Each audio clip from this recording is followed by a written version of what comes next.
శుక్లాంబరధరం విష్ణుం శశివర్ణం చతుర్భుజం ప్రసన్నవదనం ధ్యాయేత్ సర్వవిఘ్నోపశాంతయేత్. గురుర్బ్రహ్మా గురుర్విష్ణుః గురుర్దేవో మహేశ్వరః గురుః సాక్షాత్ పరబ్రహ్మ తస్మై శ్రీగురవై నమః.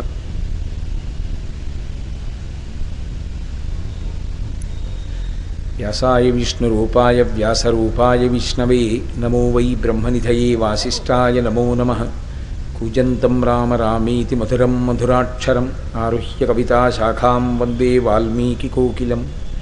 శృతిస్మృతిపురాణానాం ఆలయం కరుణాలయం నమామి భగవత్పాదశంకరం లోకశంకరం. వాగర్ధావివ సంపృక్తౌ వాగర్ధప్రతిపత్తయే జగతః పితరౌ వందే పార్వతీపరమేశ్వరౌ. సూక్తిం సమగ్రయతున స్వయమేవ లక్ష్మీః శ్రీరంగరాజమహిషీ మధురైః కటాక్షైః. వైదగ్ధ్యవర్ణగుణగుంభనగౌరవైర్యాం కండూలకర్ణకుహరాः కవయోధయంతి. హైమోర్ధ్వపుండ్రమజహన్మకుటం సునాసం మందస్మితం మకరకుండలచారుగండం. బింబాధరం బహుళదీర్ఘకృపాకటాక్షం శ్రీవేంకటేశముఖమాత్మని సన్నిధత్తాం. విమలపటి కమలకుటి పుస్తకరుద్రాక్షశస్తహస్తపుటి కామాక్షి పక్ష్మలాక్షి కలిత విపంచి విభాసి వైరించి. మనోజవం మరుతతుల్యవేగం జితేంద్రియం బుద్ధిమతాం వరిష్టం వాతాత్మజం వనరయూధముఖ్యం శ్రీరామదూతం శిరసా నమామి. ఆపదామపహర్తారం దాతారం సర్వసంపదాం లోకాభిరామం శ్రీరామం భూయో భూయో నమామ్యహం. హరి ఓం. పరమేశ్వర స్వరూపైన సభకి నమస్కారం. కాశీ వైభవము విశ్వనాథ వైభవము గురించి నేను మీతో ప్రస్తావిస్తూ ఉన్నాను. కాశీపట్టణం అసలు బ్రహ్మాండమనందే అటువంటి క్షేత్రము వేరొకటి లేదు అని. అందుకే పెద్దలు ఒక మాట అంటారు, కాశీ శివలింగ కోటుల కన్న తల్లి. కాశీ కైవల్య ఫలదాన కల్పవల్లి. కాశీ గంగ గారాబు చెలికత్తె. కాశీ లోకంబునందు అపురూప క్షేత్రంబు. అసలు లోకంలో కాశీ లాంటి క్షేత్రం ఇంకొకటి లేదు. కాశీతో సమానంగా పోల్చడానికి కూడా బ్రహ్మాండంలో ఇంకొక క్షేత్రాన్ని తీసుకొచ్చి పక్కన పెట్టడం కూడా కుదరదు. ఇక మిగిలిన వాటిని వేరుగా చేసి చూడవలసి ఉంటుందేమో, కానీ నిన్న మీతో మనవి చేశాను, స్వర్గాది లోకములను తక్కెటలో ఒక పక్కన పెడితేనే కాశీతో సమానం కావు. అటువంటిది వేరు క్షేత్రములను అసలు కాశీ క్షేత్రంతో పోల్చడం ఎలా కుదురుతుంది? కుదరదు.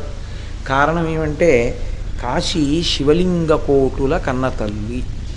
కాశీక్షేత్రం శివలింగముల యొక్క కోట్ల పరంపరలతో ఉంటుంది. నేను పొద్దున్న విశ్వనాథ దర్శనానికి వెడితే నా పక్కన ఉన్నవారు ఎవరో ఒకరు అన్నారు, నేను ఎక్కడ చూసినా శివలింగాలే కనపడుతుంటే విశ్వనాథుని యొక్క దేవాలయమునందు ఇది ప్రథమం కాకపోయినా ఎప్పటికప్పుడే ఆ ఆనందం వేరు.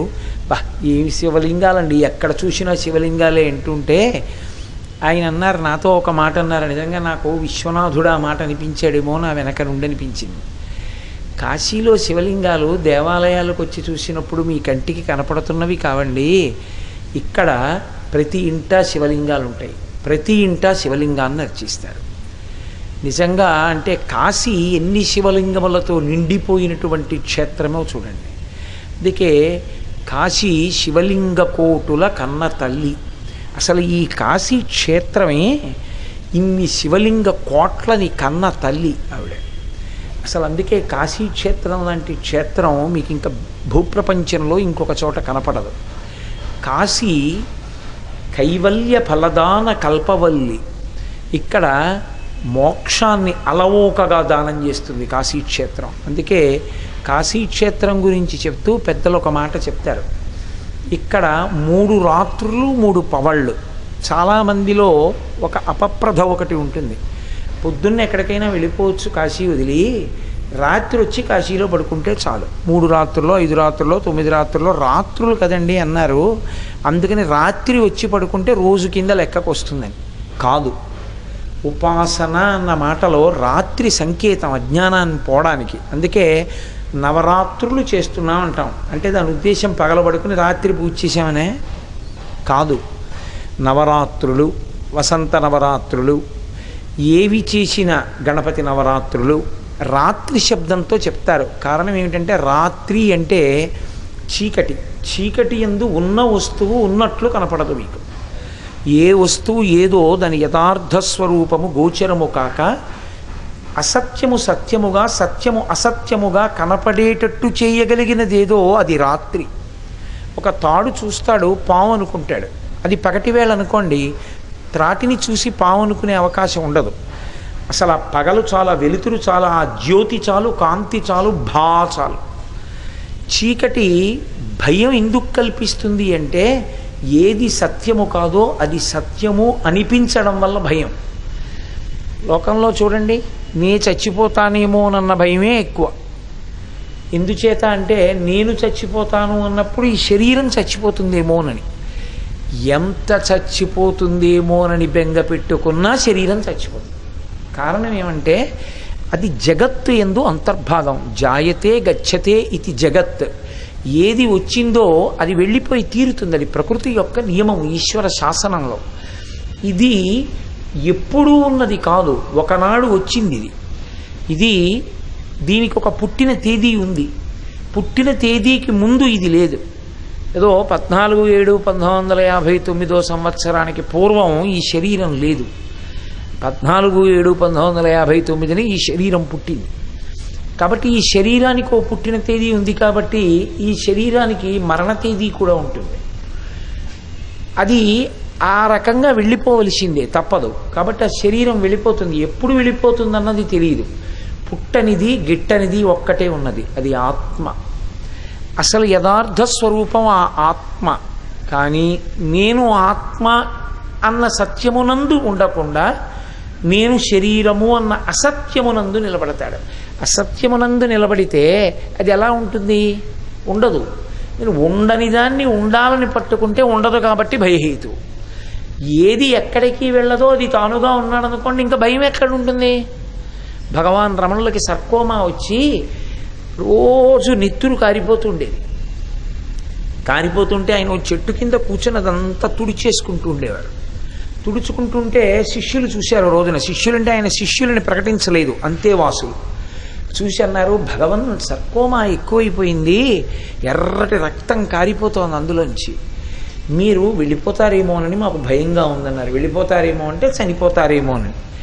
ఆయన అన్నారు నవ్వి, నేను వెళ్ళిపోవడానికి చోటు ఎక్కడుంది అని అడిగారు. నేను వెళ్ళిపోవడానికి చోటు ఎక్కడుంది అని అడగడానికి కారణం ఏమిటంటే నేను ఆత్మ. ఆత్మయే శివుడు. శివుడికి ఒక నామం ఉంది, స్థాణుహు అని. స్థాణుహు అన్న నామానికి అర్థం కొయ్యబారిపోయి నిలబడిపోయినవాడు అని కాదు. కొయ్యబారిపోవడం ఆలోచన రాని, లేమి, స్తంభించిన స్థితిలో జరుగుతుంది. తాను వేరొక చోటికి వెళ్ళడానికి చోటు లేనివాడు స్థాణుహు. శివుడు ఇంకా పెరగడానికి, శివుడు వెళ్ళడానికి చోటు ఎక్కడుంది? ఎక్కడి వరకు ఈ బ్రహ్మాండం ఉందో అంతవరకు శివుడు నిండిపోయి ఉన్నాడు. అందుకే దూర్జటి కళహస్తీశ్వర శతకం చేస్తూ ఒక మాట అంటాడు, నీ రూపంబు తలంపగా తుది మొదల్ నీకాన నీవైన చోరారమ్మని ఎంచు చెప్పవు వృధారంభంబులింకీటికిన్ పాలన్ముంచుము నీట ముంచుమిక నిన్నే నమ్మినాడంచుమి శ్రీరామార్చిత పాద పద్మయుగళ శ్రీకాళహస్తీశ్వర అంటాడు. ఆయనకి తుదా మొదలు ఎక్కడుంటాయి? ఆయన అంతటా నిండి నిబిడీకృతమైపోయినటువంటి వాడు. కాబట్టి ఆయనకి స్థాణుహు అని పేరు. అటువంటి స్థాణువు అని పేరు కలిగినటువంటి శివుడెవరో ఆయనే నేను. అంటే జ్ఞానమునందు ఆత్మయే తాను. అందుకే శంకరాచార్యుల వారు ఒక అద్భుతమైనటువంటి పంచకం చేశారు, కాశీ పంచకము అని. అసలు మీరు అది వింటే ఆశ్చర్యపోతారు. అందులో ఆయన అన్నారు, నేనే కాశీ అన్నారు. అసలు అది ఉంటుంది. తాను కాశీగా మారడం ఎలాగో చెప్పారు ఆయన. అసలు ఆ స్తోత్రం వింటే ఒళ్ళు పులకరింతలు వస్తుందన్నమాట. అంత గొప్ప పంచకం చేశారు ఆయన కాశీ మీద. అంటే కాశీకి వెళ్ళడం కాదు, తాను కాశీగా ఎలా మారాలో చెప్పారు శంకరాచార్యులు వారు. అలా ఎవడు మారుతాడో వాడు ఆత్మ, వాడు ప్రళయమునందు కూడా ఉండేవాడే అవుతాడు. కాబట్టి అదిగో ఆ స్థితిని పొందడం సత్యమునందు తాను ఊంచుకోవడం, తాను సత్యముగా నిలబడగలగడం. అలా సత్యముగా నిలబడగలిగినటువంటి వాడు ఎవడున్నాడో వాడికి ఇక భయమన్న మాట ఉండదు. ఎందుకంటే భయపడడానికి అసలు రెండో వస్తువు ఎక్కడుంది? ఇంకో వస్తువు ఉంటే భయం. ఉన్నది ఆత్మ ఒక్కటే. అందుకే శంకరులు అద్వైతం, శంకరులు అనడమేమి, వేదమంది అద్వైతం, రెండు కానిది.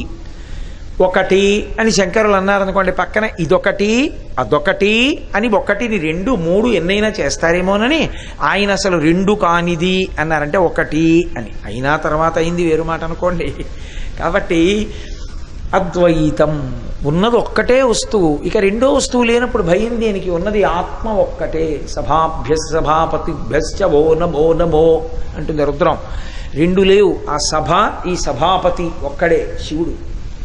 కాబట్టి ఆ కాశీక్షేత్రంలో ఉండేటటువంటి మహాత్మ్యం ఏమిటి అంటే అది కైవల్య ఫలదాన కల్పవల్లి, అది మోక్షాన్ని ఇస్తుంది. ఇవ్వడంలో ఈ కాశీపట్టణానికి ఉన్న గొప్పతనం ఎక్కడుందంటే రాత్రివాసము. అంటే చాలామంది ఏమనుకుంటారంటే రాత్రి కాశీలో ఉండి పొద్దున్న గైళ్ళు వచ్చి ఇచ్చనుకుంటుంటారు, లేకపోతే ఏదో ఇంకో చోటికి వెళ్ళి రావచ్చా అండి అంటుంటారు. కాదు, కాశీయందు ఉండుట అన్న మాటకు అర్థం ఏమిటో తెలుసా అండి? పంచక్రోశముల యందు ఉండుట. దీనికి విస్తీర్ణం ఏది చెప్పబడిందో అందులోనే ఉండాలి. పగళ్ళు రాత్రులు కూడా ఇక్కడే ఉండాలి. అలా ఉంటే ఏమవుతుంది అని అడుగుతారేమో. పరమేశ్వరుడు ఒక వరం ఇచ్చాడు. అగస్త్య మహర్షి యొక్క వైభవంలో చెప్తారు, ఎవరైనా 3 రాత్రులు 3 పవళ్ళు కాశీపట్టణంలో ఉన్నారనుకోండి, ఎక్కడికి వెళ్ళలేదు, ఈ పంచక్రోశముల మధ్యలోనే ఉండిపోయారు.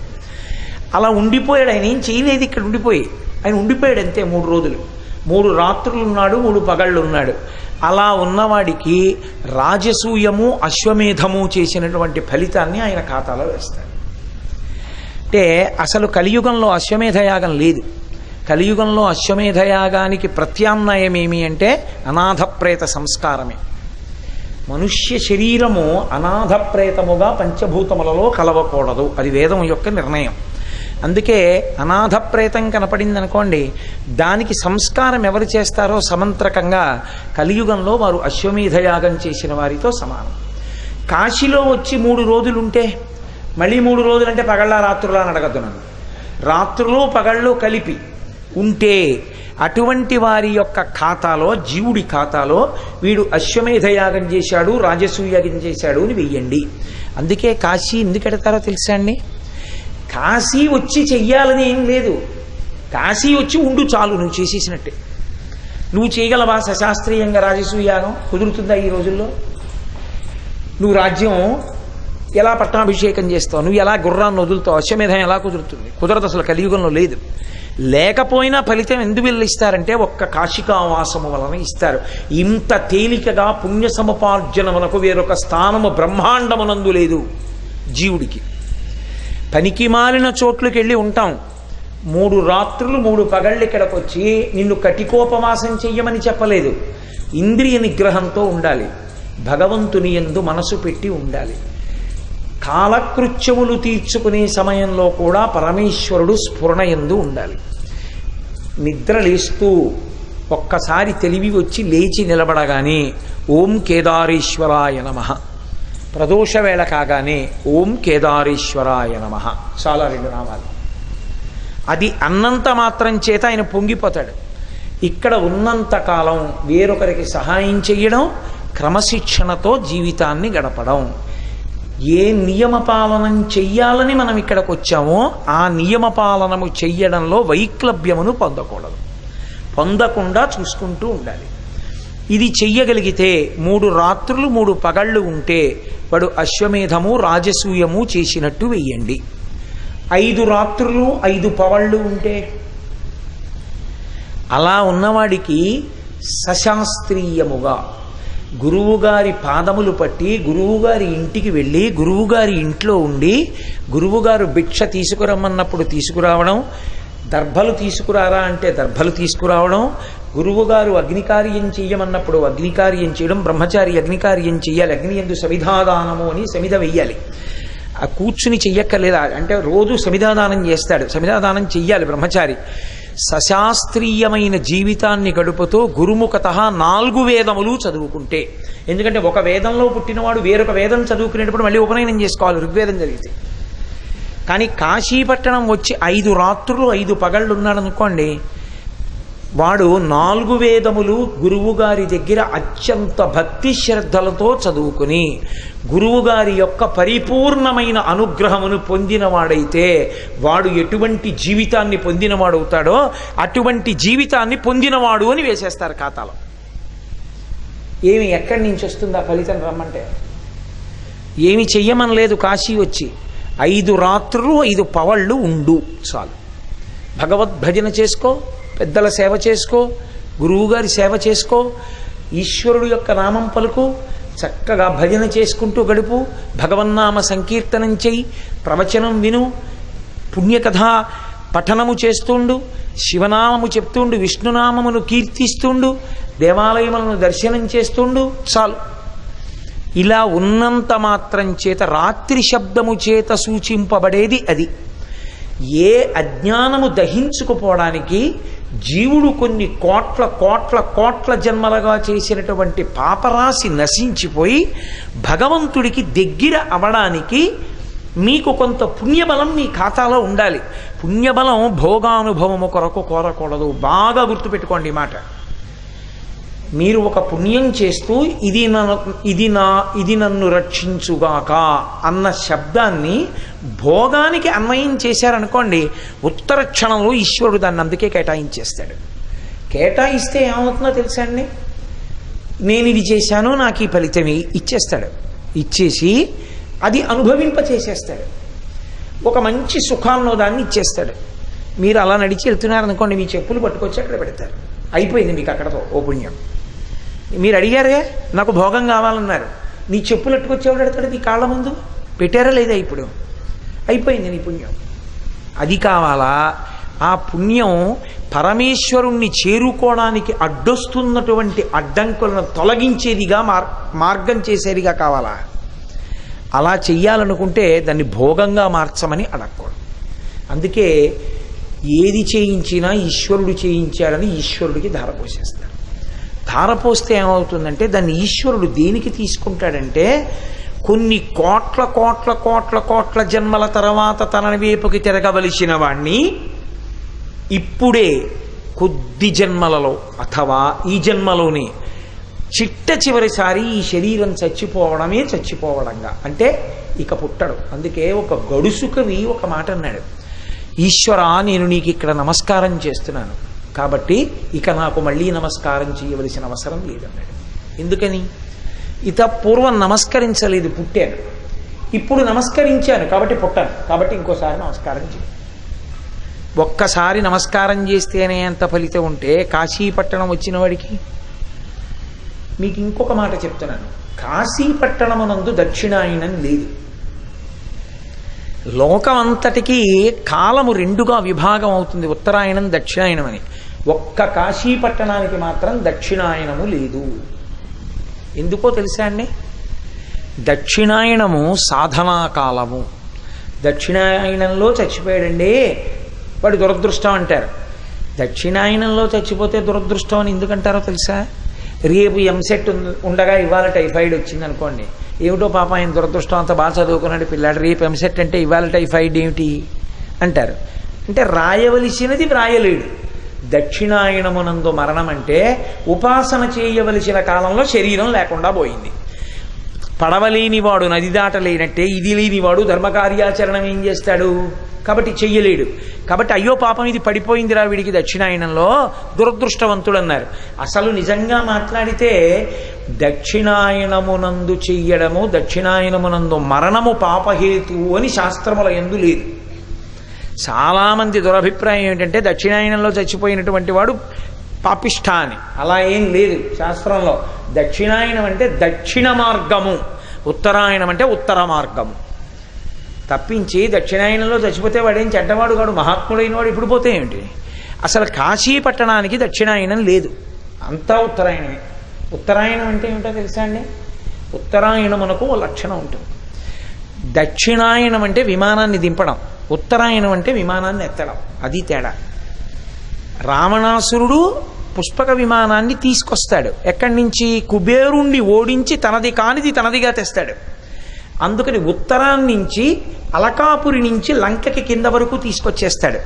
అంటే ఈ శరీరాన్ని పరమేశ్వరుడు ఇస్తే దీన్ని భోగాలకి వాడుకోవడం, దీన్ని ధర్మపథంలో నిలబెట్టకపోవడం, జీవుణ్ణి సంస్కరించుకోకపోవడం, పైనుంచి కిందకి దింపుకోవడం పుష్పక విమానాన్ని. రాముడు ఏం చేస్తాడు? అది ఎక్కి పైకి ఎడతాడు, అయోధ్యకి పట్టాభిషేకానికి ఎడతాడు. రాముడితో పుష్పక విమానం ఎక్కినవాడు పాడైన వాడు కాడు, రావణుడితో పుష్పకం ఎక్కినవాడు నాశనమైనవాడు, భోగముల కోసం తిరిగినవాడు. రాముడు ఎక్కినప్పుడు ఎక్కితే ఎంతమంది ఎక్కినా వాడికి చోటు ఉంటుంది పుష్పక విమానంలో.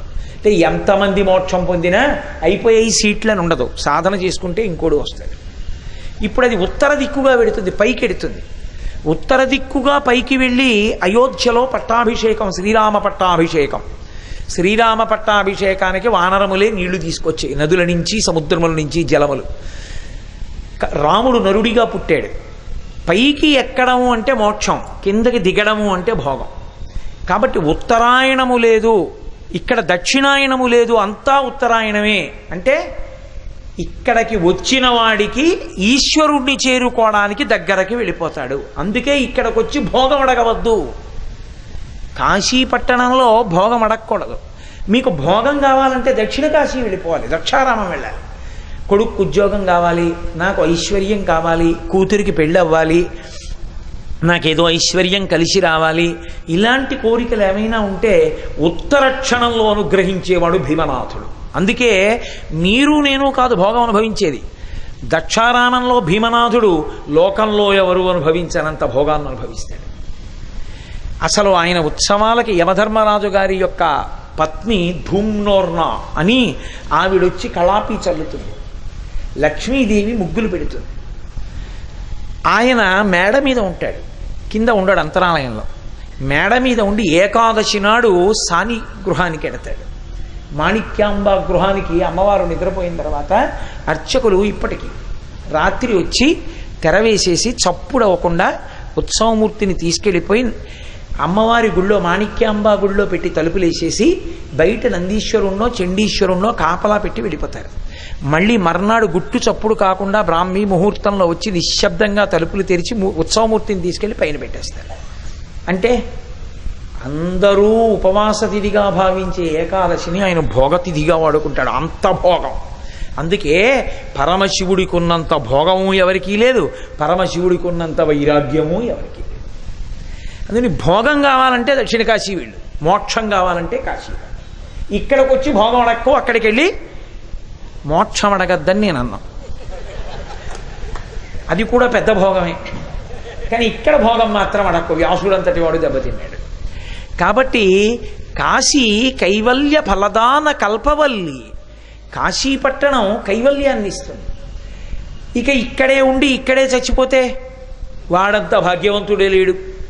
ఎందుచేత అంటే ఒకానొకప్పుడు మనుష్య ప్రాణులందరూ పరమేశ్వరుణ్ణి ప్రార్థన చేశారు. కలియుగారంభంలో మన పనుపున ప్రార్థన జరుగుతూ ఉంటుంది, ప్రజాపతులు చేస్తూ ఉంటారు. అయా కలియుగం అంతా పాపభూయిష్టంగా ఉంటుంది కదా, కలిపురుషుడి యొక్క ఉద్ధతి కదా, మేమేం చెయ్యాలి, మరి మాకు తేలికగా మోక్షం వచ్చే మార్గం ఏమైనా చెప్పండి అన్నారు. ఆయన అన్నాడు, దర్శనాత్ అభ్రసదసి, ఇచ్చేస్తానన్నాడు. చిదంబరం వెళ్ళి నన్ను దర్శనం చేయండి, మోక్షం ఇచ్చేస్తాను. ముందు అలాగే అని సంతోషపడిపోయి ఇలా అన్నారు. ఆ తర్వాత అన్నాడు ఎవరో, ఒరే చిదంబరం వెడితే ఓ ఇబ్బంది ఉందిరా, శివదర్శనం ఇస్తామని నించోపెడతారు, నించోపెట్టి తలుపులు తీస్తారు. తలుపులు తీసే కిటికీలో ఉంటుంది, అందులోంచి చూడండి అంటారు. ఇలా నీరాజనం ఇస్తారు, మారేడు దళాల మాల వేసి ఉంటుంది, తలుపు కిటికీ తలుపులు వేసి వెళ్ళిపోండి అంటారు. ఈ నించున్నవాడు ఎవరు, నిజాయితీపరుడు ఉంటాడు. వాడు అంటాడు, ఒరే నాకేం కనపడలేదు అక్కడ, నీకేమైనా కనపడిందా శివలింగం అంటాడు. అంటే గడుసువాడు ఉంటాడు, వాడు అంటాడు, అది కనపడలా నీకు, నల్లగా లేదు శివలింగం, పక్కన పానవట్టం లేదు అంటాడు. అబద్ధం. అక్కడ ఎవరినో వెళ్ళి అడిగాడు అనుకోండి, అనుమానం తీరక, ఏమంటే అక్కడ లోపల శివలింగం లేదేమిటండి అన్నారు అనుకోండి, అదే చిదంబర రహస్యం అంటారు. అందుకే చిదంబర రహస్యం అని పేరు. చిదంబర రహస్యం ఏంటంటే ఆకాశము శివలింగంగా ఉంటుంది అక్కడ. ఆకాశం అంతటా నిండిపోయినవాడు ఎలా తీసుకొచ్చి పెడతావు అక్కడ? అందుకని అంతటా నిండినవాడు ఎక్కడా ఉన్నాడు కాబట్టి అక్కడే ఓ మారేడు దళాల మాలేసి వాడే వీడంటారు. అది లోపల జ్ఞాన పరిపుష్టి చేత చేయవలసిన దర్శనం. అంచేత ఎలా కుదురుతుంది? వెళితే మాత్రం ఏమర్థం అవుతుంది? చిదంబర రహస్యం. అర్థం కాని దాన్ని ఏమంటారంటే చిదంబర రహస్యం అంటారు. అందుకనే అయ్యా మేమేదో తెలియక అలాగే అన్నాం కానండి, ఇంకో మాట చెప్పండి. అలా కుదరదు. దర్శనాద భ్రసదసి, మాకేమీ చిదంబరం పెడితే అర్థం కాలేదు, ఇంకో మాట ఏమైనా చెప్పండి అంటే పరమేశ్వరుడు అన్నాడు, సరే జననాత్ కమలాలయే, తిరువారూరులో పుట్టండి, త్యాగరాజస్వామి వారు పుట్టిన ఊళ్ళో ఇచ్చేస్తాను మోక్షం. చాలా సంతోషం మహాప్రభు, ఇది తేలిక. వచ్చేశారు. అప్పుడు గుర్తొచ్చింది, ఎవరే పుట్టడం మన చేతిలో ఎక్కడుందిరా, అమ్మకి నిప్పులు ఎక్కడొస్తాయో, అమ్మ కడుపులో కదా మనం ఉన్నాం. ఆర్టీసీ బస్సు నుంచి విమానం వరకు ఎక్కడైనా పుట్టచ్చు. అందుకని అయ్యి బాబోయ్ ఇదేంటి ఇంత మాయ చేశాడినా అని మళ్ళీ వెళ్ళి, అయ్యా మీరు అన్నారు కానండి, తెలియక అలాగే అన్నాం కానీ తేలికని కుదరదు, ఇంకేమన్నా చెప్పండి మాకు. ఆయన అన్నాడు, ఓ పని చేయండి, స్మరణాత్ అరుణాచలే అరుణాచలేశ్వరాయ నమః, అరుణాచల క్షేత్రాన్ని ఎప్పుడూ తలుచుకుంటూ ఉండగలవా? చచ్చిపోయే ముందు తలుచుకోవడం మనసు లక్షణం కదండి. చచ్చిపోయే ముందు మనసు కొడుకు మీదో కూతురు మీదో బంధువుల మీదో ఇనపెట్లో డబ్బు మీదో ఉంటే తలుచుకోవడం నా మీద పెట్టద్దు బాబాయ్, కష్టం. ఇంకో మాట చెప్పండి. పోనీ ఓ పని చేయి, కాశీలో చచ్చిపోతావా? కాశ్యాంతు మరణాన్ముక్తి, నీ పనులన్నీ అయిపోయాయిగా, కొడుకుల్లో పుట్టేశారు, మనవలు పుట్టేశారు, ఇంకా నువ్వు ఊళ్ళు ఉద్ధరించవలసింది ఏమీ లేదు, పెద్దవాడు అయిపోయావు, ఎలాగో కనపడ్డ వాళ్ళందరితో అంటున్నావుగా. ఉందో లేదో వైరాగ్యం, ఉన్నది నిజమైతే ఇక సూర్యుడు నడిని పశ్చిమ దిక్కుకు వాలిపోతున్నాడని నమ్మితే కాశీ వెళ్ళుండిపో. ఉండిపోతే ఏమవుతుంది? చచ్చిపోయేది ఏదో ఇక్కడ చచ్చిపోతే ఏమవుతుంది? మోక్షం వచ్చేస్తుంది. అదేంటండి ఇక్కడ చచ్చిపోతే మోక్షం ఎలా వచ్చేస్తుందండి అంటారేమో. ఇక్కడ మోక్షం ఎందుకు వస్తుందో చెప్పారు. అందుకే కాశీ కైవల్య ఫలదాన కల్పవల్లి, ఇది కల్పవృక్షము యొక్క తీగ వంటిది, లేదా కల్పవృక్షము యొక్క అనుగ్రహము వంటిది. మోక్షాన్ని అంత అలవోకగా ఇయ్యగలదు. ఇక్కడ వచ్చి ఉన్నా ఈశ్వరుడికి దగ్గర పడతాడు. ఇందాక నేను చెప్పిన ఫలితాల వల్ల. ఎందుకో తెలుసా అండి, ఇక్కడ కాశీపట్టణంలో ఒక లక్షణం ఉంది, ఇక్కడ కలియుగం లేదు, ఎప్పుడూ కృతయుగమే. మీకు అదో లక్షణం. కాశీపట్టణమునందు కలియుగం అన్న మాట లేదు, నిరంతర కృతయుగం ఒక్క కాశీ అందే ఉంటుంది. ఎందుచేతంటే కలియుగంలో పుట్టినటువంటి వాళ్ళకి ఒక పెద్ద బాధ ఉంటుంది, ఒక పెద్ద అదృష్టము ఉంటుంది. కలియుగం తర్వాత కృతయుగం వస్తుంది. కృతయుగంలో పుట్టే అవకాశం ఇవ్వరు కలియుగంలో పుట్టిన జీవులకి. ఎందుకంటే కలిపురుషుడు విశేషమైన పాపములు చేయిస్తాడు. అసలు ఆ కలిపురుషుడు కలియుగం ప్రారంభమైనప్పుడు చతుర్ముఖ బ్రహ్మగారు అడిగారు, కలియుగం అని అందరూ హడిలిపోతున్నారు, పాపములకు పరాకాష్ఠ అంటున్నారు, ఈ కలిపురుషుడు ఎలా ఉంటాడు నేను చూడాలనుకుంటున్నాను, ఒకసారి పిలవండి వాడిని అన్నారు. ఆయన సభాప్రవేశం చేశాడు.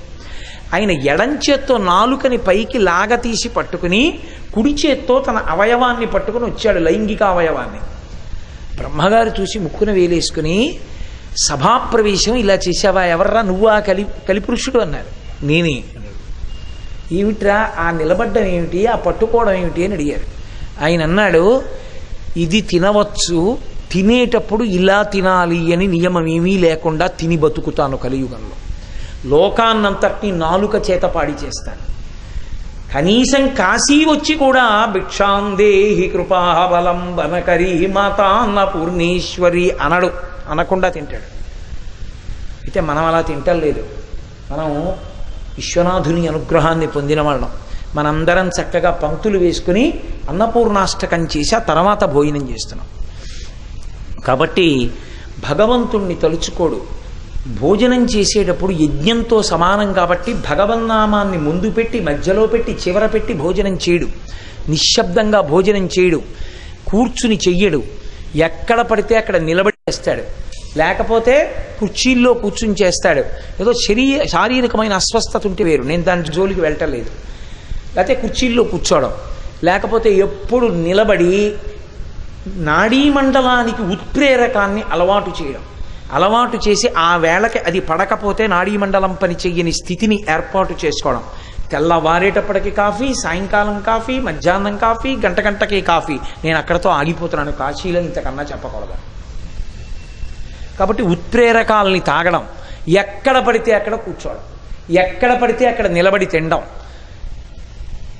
అసలు బఫే గురించి నేను ఎందుకు చెప్పాలి ఇప్పుడు? కాబట్టి ఇదిగో ఇటువంటి వ్యవస్థ అంతా వస్తుంది. కాబట్టి ఇది తినచ్చు, అది తినకూడదు అని నియమం ఏమీ లేదు. మితాహారము, సాత్వికాహారము, దైవర్పితాహారము, న్యాయార్జితాహారము అని 4 నియమాలు ఉండాలి. ఏవీ ఉండవు, తినేస్తాడంతే. కాబట్టి దాని చేత మనసు 6వ వంతు తిన్న ఆహారంలోంచి వస్తుంది. ఆహారం తీసుకుంటున్నప్పుడు ఏ నియమాలు పాటించాడో దాని సారము యొక్క 6వ వంతు మనసు సంకల్ప వికల్ప సంఘాతమై ఉంటుంది. సాత్వికమైన అనుష్ఠానము లేదు కనుక, సాత్వికమైన ఆహారం కాదు కనుక రజోగుణ తమోగుణ ప్రకోపంతో బతుకుతూ ఉంటాడు. కాబట్టి ఆహారము చేత పాడు చేసేస్తాను, నాలుక జిహ్వేంద్రియానికి పాడు చేస్తాను. 2, ఇక ఏ విధమైన కట్టుబాటు లేదు కామానికి. ఇది చూడొచ్చని లేదు, ఇది చూడకూడదని లేదు.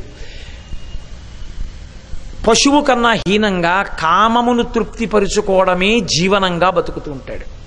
అంత విశృంఖలత్వాన్ని కల్పిస్తాను కామంలో. ఈ రెండిటి చేత భ్రష్టుల్ని చేస్తాను. ఎంత భ్రష్టుల్ని చేస్తానో తెలుసా?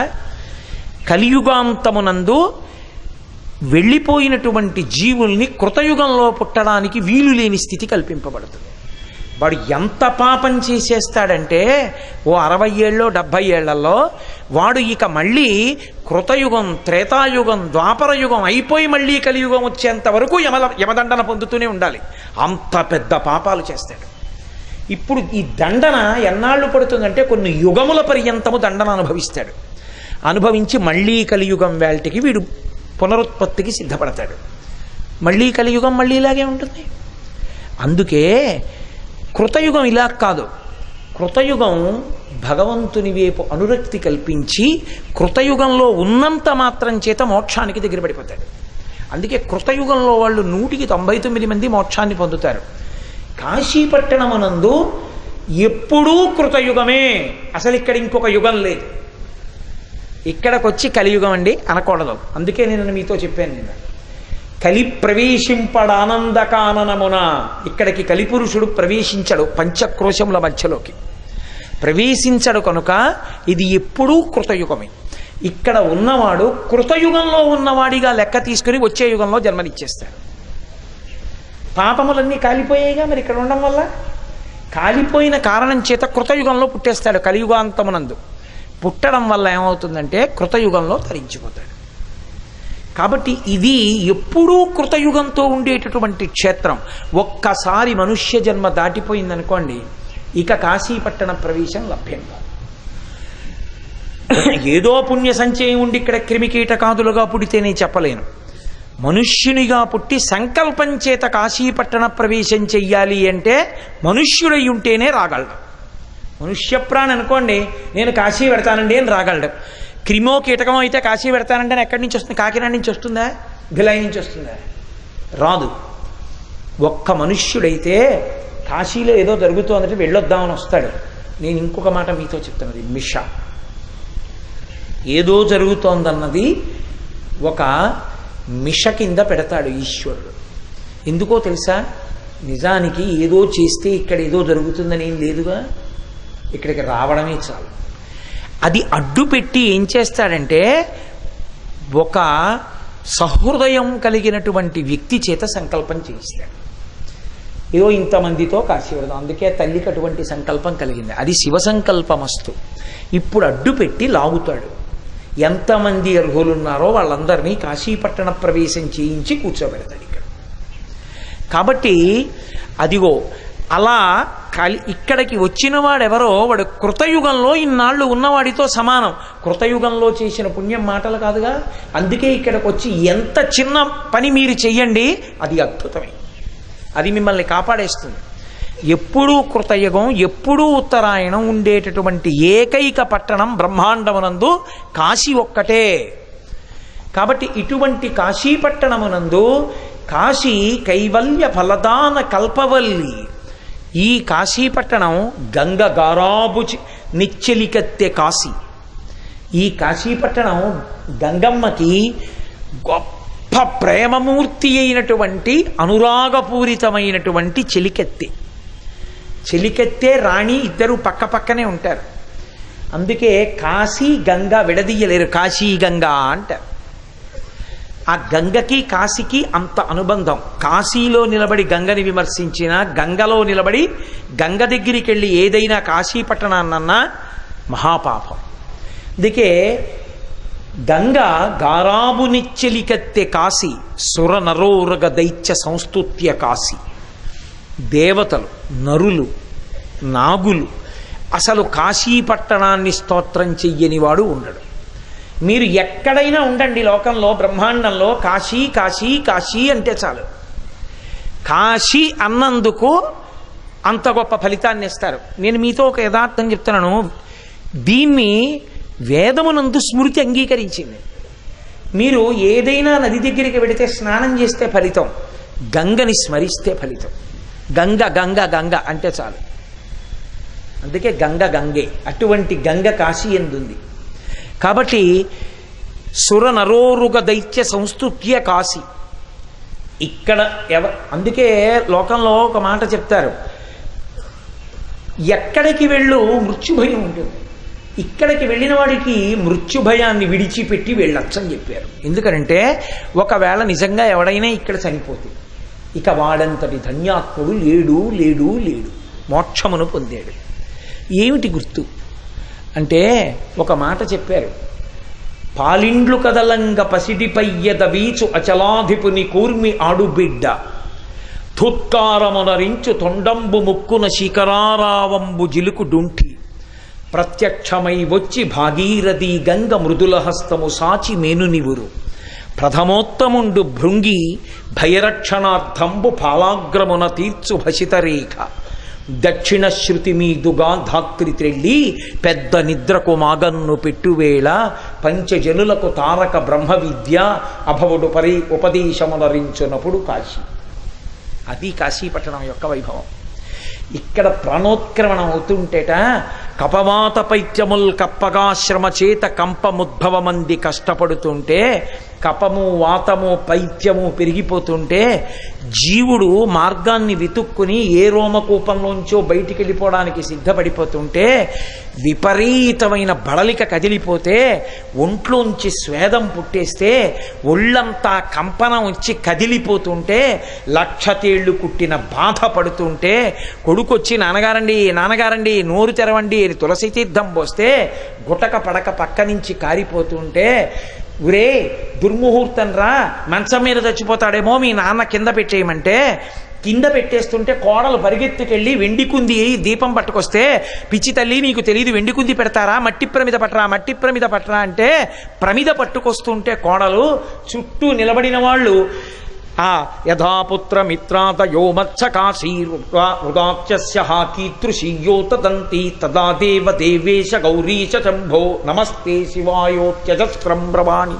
శంకర భగవత్పాదులు ఆ చుట్టూ నిలబడిన వాళ్ళు పుత్రులు మిత్రులు వీళ్ళందరూ అయ్యో అయ్యో అయ్యో నాన్నగారండి నాన్నగారండి నాన్నగారండి అని అరుస్తుంటే, చాప మీద పడుకోబెట్టేయండి అని చెప్పి కాళ్ళు చేతులు పట్టుకుని చాప మీద పెట్టేస్తుంటే మంచం మించి కింద అయ్య బాబోయ్ నేను చచ్చిపోతున్నానులా ఉందని హడలు పుట్టేస్తుంటే, భయంకరమైన రూపాలతో దూతలు నిలబడి పాశములు పట్టుకుని వికటాట్టహాసం చేసి వేసి జీవుణ్ణి లాగుతుంటే, తులసి తీర్థం గుటక పడక పైకి వచ్చేస్తుంటే ఒక పక్క నుంచి చుట్టూ చేరిన మిత్రులు అరే రే రే రే రే ప్రతిరోజు వాడు కంఠంలో హారం వేయించుకునేవాడు పుష్పహారం, కొన్ని వేల మంది కూర్చుని వాడి ప్రసంగాలు వినేవారు, వాడు వెళ్ళిపోతుంటే కాళ్ళ మీద పడి నమస్కారం చేసేవారు, అలాంటి వాడిని చిక్కి చాప మీద పడుకోబెట్టి వాడి తలకట్టున ప్రమిద పెడుతోందా కోడలు అని వాళ్ళు ఏడుస్తుంటే, వీడికి ప్రాణోత్క్రమణం అయిపోతుంటే శంకరులు అన్నారు, నేను భయపడుతూ రాను శంకరా, బతికున్నన్నాళ్ళు ఏ నీ పాదములు పట్టి ఆరాధన చేశానో ఆ పంజరములోకి చేరిపోతున్న పక్షిని సర్వేశ్వర మలినమైన చెమట పట్టిన బట్ట తీసి విసిరి పారేసినట్టు ఈ శరీరాన్ని వదిలి పారేసి నమస్తే శివాయో త్యజస్రం బ్రవాణి, శివ వచ్చేస్తున్నాను నీ సన్నిధానానికని దీన్ని విసిరి పారేసి నీలోకి రావాలి. అది ధైర్యం, అది పూనిక. కానీ అలా ఎంతమంది శరీరాన్ని విడిచిపెట్టగలరు? కాశికాపట్టణంలోట అంత బాధపడిపోయి కంపనం వచ్చి చెమటలు పట్టేస్తుంటే, లక్ష తేళ్లు పుట్టిన బాధ పుట్టేస్తే, ప్రాణం పోతుంటే, ముక్కు ఉన్నా బయట వాయువు ఉన్నా ఊపిరి లోపలికి తీయలేకపోతుంటే, గుండె పోట్లొచ్చి రౌళ్ళు పెట్టినంత నొప్పి వచ్చేస్తుంటే బాధపడకమని, అది పురుగు కానివ్వండి, క్రిమి కానివ్వండి, కీటకం కానివ్వండి, దోమ కానివ్వండి, లేకపోతే మనుష్యుడు కానివ్వండి, ఎవరు కానివ్వండి, ఈ పంచక్రోశముల యందు ప్రాణం పోతుంటే తల్లి పార్వతీదేవి నడిచేస్తుంది. కాలి గజ్జలు గల్లు గల్లు అంటుండగా నా తల్లి వచ్చి పక్కన కూర్చుని వాడి తల ఎత్తి తన ఒళ్ళో పెట్టుకుంటుందట.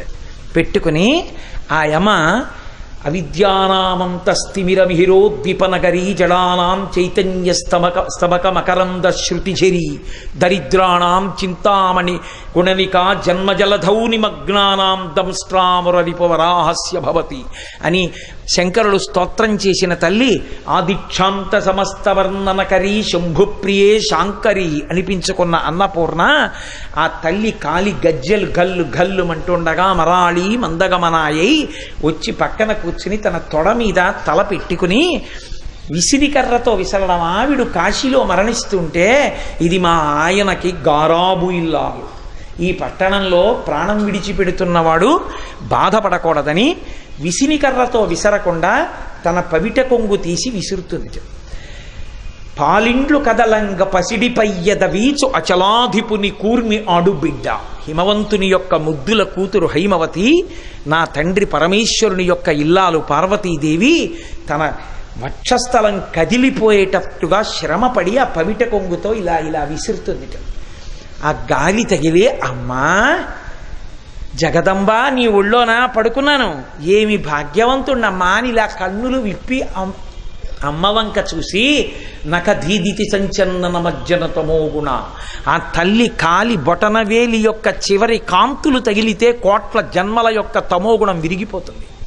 అటువంటి తల్లి యొక్క ముఖమండలాన్ని చూస్తుంటే పాలిండ్లు కదలంగ పసిడిపయ్యద వీచు అచలాధిపుని కూర్మి ఆడుబిడ్డ ధుత్కారమునరించు తొండంబు ముక్కున శిఖరారావంబు జిలుకు డుంఠి విఘ్నేశ్వరుడు గబగబా వచ్చి, ముద్దుల కొడుకు కదూ అమ్మకి, గబగబా వచ్చి అమ్మ పక్కన కూర్చుని, అమ్మ వీడికి ప్రాణోత్క్రమణ అవుతోందా, బాధపడుతున్నాడా ఈ జీవుడు, అమ్మ నువ్వు విసురుతున్నావా, ఉండు నువ్వు అమ్మ నువ్వు అంత శ్రమపడాలా అని తన తొండంతో గంగానదీ జలాల్ని పీల్చి తెచ్చి చల్లటి నీళ్లు ఒళ్ళంతా చల్లుతట. ఆ గంగని చల్లుతుంటే డుంటి గణపతి వచ్చి పక్కన కూర్చుంటే ఆయన వంక ఇలా చూసి ఏనుగు ముఖాన్ని చూస్తే చాలు లక్ష్మీస్థానం. అందున గణపతి ప్రసన్నమూర్తి ఆ డుంటి విఘ్నేశ్వరుని యొక్క ముఖమండలాన్ని చూసి పొంగిపోతుంటే ప్రత్యక్షమై వచ్చి భాగీరథీ గంగ మృదుల హస్తము సాచి నేను నివురు. అసలే చల్లని తల్లి మా అమ్మ గంగ, ఎంత పరమపావనియో లోకపావని, తలుచుకుంటే పాపములు పోగొడుతుంది. భవాంగ పతితంతోయం పవిత్రమితి పస్పృశు అంటారు వాల్మీకి మహర్షి. అటువంటి గంగ తాను సాకారమై తెల్లటి బట్టతో నడిచి వచ్చి పక్కన కూర్చుని, మా అమ్మ ఆపాదమస్తకం చల్లనే కదూ గంగమ్మ, చల్లటి చేత్తో ఒళ్ళంతా నిమురుతుంది. అప్పుడు ప్రథమోత్తముండు భృంగి భయరక్షణార్థంబు ఫాలాగ్రమున తీర్చు భసితరేక. ఏమి భయపడకాయా, నువ్వు పరమేశ్వరుల్లో కలిసిపోతున్నావు, బెగ్గ పెట్టుకోకని ఆ పడిపోయి ఉన్నటువంటి ఆ జీవి శరీరానికి ఆ ఎడం చేతిలో విభూతి వేసుకుని, ఆ గంగమ్మ అక్కడే ఉందిగా, ఆ చుక్క నీళ్లు వేసుకుని తడిపి ఆ భస్మ మీద చెయ్యి పెట్టి ఓం త్రయంబకం యజామహే సుగంధిం పుష్టివర్ధనం ఉర్వారుకమివ బంధనాన్ మృత్యోర్ముక్షీయమామృతాత్ అని ప్రమద గణపతి నాయకుడి ప్రమదగణాధిపతి అయినటువంటి ఆ భృంగి ఆ విభూతిని తీసి ఆయన యొక్క లలాటమునకు పెడతాట. ప్రథమోత్తముండు భృంగి భయరక్షణార్థంబు ఫాలాగ్రమున తీర్చు భసితరేఖ. అప్పుడు ఇక ఆఖరి ఊపిరి వదలడమో తీయడమో జరుగుతూ ఉంటుంది. తీసి వదలకపోయినా మృత్యువే, వదిలి తీయకపోయినా మృత్యువే. దానంత దగ్గరగా ఏదీ ఉండదు కాదు. భార్య కూడా అంత దగ్గరగా ఉండదు. ఒకడు తీశాడు వదలలేదు చచ్చిపోయాడు, ఒకడు వదిలేడు తీయలేదు చచ్చిపోయాడు. ఇంకంతకన్నా దగ్గరగా ఏమి ఉంటుంది లోకంలో. కాబట్టి ఇప్పుడు శివుడు ఏం చేస్తాడో తెలుసా అండి? పీల్చి విడిచిపెట్టని వాడిని, విడిచిపెట్టి పీల్చని వాడిని అని రెండు రకాలు చేయకుండా పీల్చి విడిచిపెట్టేవాడిగా చేస్తారు. ఆఖరి శ్వాస విడిచేవాడిని చేస్తాడు. ఆఖరి శ్వాస విడవడం అంటే పీలుస్తాడు. పీల్చి ఆయన ఏం చేస్తాడంటే, వీళ్ళు ముగ్గురు చుట్టూ కూర్చుని ఉండగా వీళ్ళ నలుగురు పాశంచ ఘంటాం, ఆయన నడువుకి గంటలుంటాయి. సుగంధిం పుష్టివర్ధనం, ఆయన వస్తూ ఉంటే ఘృతరీతి ఘనీభూతం సచ్చిదానంద విగ్రహం, పేరుకున్న నెయ్యిలా ఉంటాడు నా తండ్రి. ఎంత సువాసనో పరమేశ్వరుడు వస్తుంటే, అసలు పరమేశ్వరుడి వంటి సౌందర్యమూర్తి లోకంలో లేరు. అందుకే కదూ శ్రీ మహావిష్ణువంతటి వాడు సేవించి సేవించి ఆయన శరీరంలో అర్ధభాగాన్ని పొందాడు భార్యగా. బాణత్వం వృషభత్వమర్ధవపుష భార్యాత్వమార్యాపతే ఘోణిత్వం సఖిత మృదరంగ వహత చేత్యాది రూపం దదౌ తత్పాదే నయనార్పణంచ కృతవాం తద్దేహవాగో హరి పూజ్యాత్ పూజ్యతరస్య ఏ మహిమచేత్కోవా తదన్యోధిక అన్నారు శంకర భగవత్పాదులు. దూర్జట్ అన్నాడు, ఏమయ్యా అందరూనేమో విష్ణు భగవానుడు చాలా అందంగా ఉంటాడంటారు, శివుడేమో ఏదో పావులు వేసుకుంటాడంటారు. ఇంత అందంగా ఉన్నవాడివి నువ్వెలా సాటి పురుషుడు పరమశివుణ్ణి చూసి వలచి ఆయన దగ్గరికి వెళ్ళావయా? వన్నే ఏనుగుతోలు దుప్పటము బువ్వా కాలకూటంబు చేగిన్నే బ్రహ్మకపాలము ఉగ్రమగు భోగే కంఠహారంబు నిన్నీలాగున నుండి తెలిసియున్ నీ పాద మూలంబునన్ చేర్చెన్ నారాయణుడెట్లు మానసమునన్ శ్రీకాళహస్తీశ్వర. ఆ విష్ణుమూర్తి నీ పాదముల దగ్గర ఎలా పెట్టాడయా మనసు అన్నాడు దుర్జటి. అంటే నిందాస్తుతి, ఎంత అందగాడివో. అంతటి మహానుభావుడు ఆయన నడిచొస్తుంటే గంటలు మోగుతుండగా పరమేశ్వరుడు నడిచొచ్చి దగ్గర కూర్చుని ఆయన ఇలా బాగా దగ్గరగా ఉండి వాడి ముఖానికి ఆయన ముఖం తగులుతుండగా ఆయనకి కందర్పుడు అని పేరు. కందర్పదర్పము అమ్మును గంధర్పుని యొక్క దర్పమును అణిచినటువంటి అందగాడు. కపర్ది అని పేరు. పెద్ద జటాజూటం, అరుణజటేశ్వరుడు. ఇలా జటలు వేలాడుతుంటాయి ఎర్రగా. ఆయన ఇలా వంగితే ఆ జటలు వచ్చి ప్రాణోత్క్రమణమైన ఆ జీవుడికి తగులుతుంటే యముడు పాశం వేయడమే. హడిలిపోవద్దు, వక్షస్థలం మీద దన్నాడు యమధర్మరాజు గారిని. అప్పటి నుంచి హడలాయనికి. మార్కండేయుడి ప్రాణములను ఉగ్గడిస్తుంటే నేను శివనామం చెప్తుండగా యముడు నన్నేం చేయగలడన్నాడు. యముడు ఏమైనా చేస్తాడేమో అని లేదు. కింకరిష్యతి వయ్యమహ, నేను చంద్రశేఖరుడి పాదములు నేను పట్టుకుంటే యముడు నన్నేం చేస్తాడన్నాడు. దీనికి కోపం వచ్చింది. ఏమిట్రా నేనేం చేయలేను, నిన్ను పాశం వేశాడు. ఆయన శివలింగం పట్టుకున్నాడు. ఆ పాశం వేయడంలో శివలింగానికి ఆయనకి కూడా పడింది. ఆయన అంత భక్తితో నన్నేం చేస్తాడని అడిగితే ఊరుకోకుండా పాశం వేస్తావా అని లేచొచ్చి ఎడంకాలి పాదంతో తన్నాడు. చంపేయముడు చచ్చిపోయాడు. వెంటనే శంకరులు అన్నారు, వక్షస్థాడనమంత కస్య కఠినా పస్మార సంవర్ధనం భూభృత్పర్యటనం నమత్సురచిర కోటీర సంఘర్షణం కర్మేదం మృదులస్య తావక పదద్వంద్వస్య గౌరీపతే మచ్చేతో మణిపాదుకా విహరణం శంభో సదాంగీకూరు. తండ్రి యమధర్మరాజు కఠిన వక్షస్థలాన్ని తంతుంటే ఆ పాదం ఎంత సొక్కిపోయిందో, మళ్ళీ ఎక్కడ ఏ మార్కండేయుడు పిలుస్తాడో ఎప్పుడు తన కాలు నిప్పెడుతుంది. ఓ చెప్పిస్తాను వేసుకో, నా మనసు అనేటటువంటి మణిపాదుకుని తొడుక్కో. ఎలాగో అలా మనసుని పరమశివుడి పాదముల దగ్గర పెట్టడాన్ని నేర్పారు శంకర భగవత్పాదులు మనకి. కాబట్టి ఆయన జటలు మనకి తగులుతుంటే యముడు పాశం వేయగలడా? మహానుభావుడు వచ్చి ఇలా వంగి వాడి గడ్డం కింద చెయ్యి పెట్టి వాడి కుడి చెవి తన నోటి దగ్గరికి వచ్చేటట్టుగా తల తిప్పుకుని ఆ కుడి చెవి దగ్గరికి ఇలా నోరు పెడతట.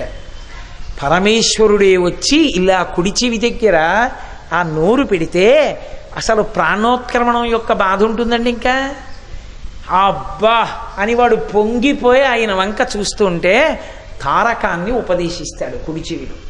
ఆయనేగా మొదటి గురువు లోకానికి. సదాశివ సమారంభాం శంకరాచార్య మధ్యమాం అస్మదాచార్య పర్యంతాం వందే గురు పరంపరాం.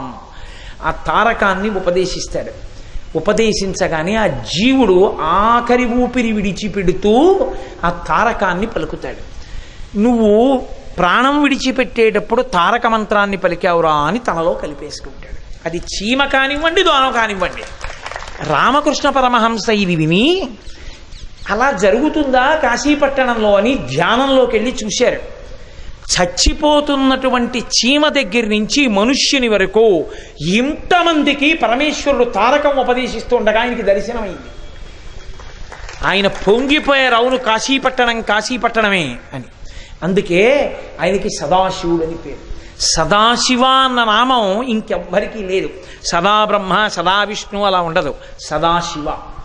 కోపంగా ఉన్నాడన్నట్లు కనపడతాడు అంతే, ఉట్టిది. లోపల ఆయన ఎప్పుడూ శివుడే, ఎప్పుడూ ప్రశాంతంగా ఉంటాడు. ఉత్తినే రుద్రుడైపోయినట్టు వేషం కడతాడు. ఎందుకు అంటే అక్కడ వ్యవస్థని చక్కబరుస్తాడు.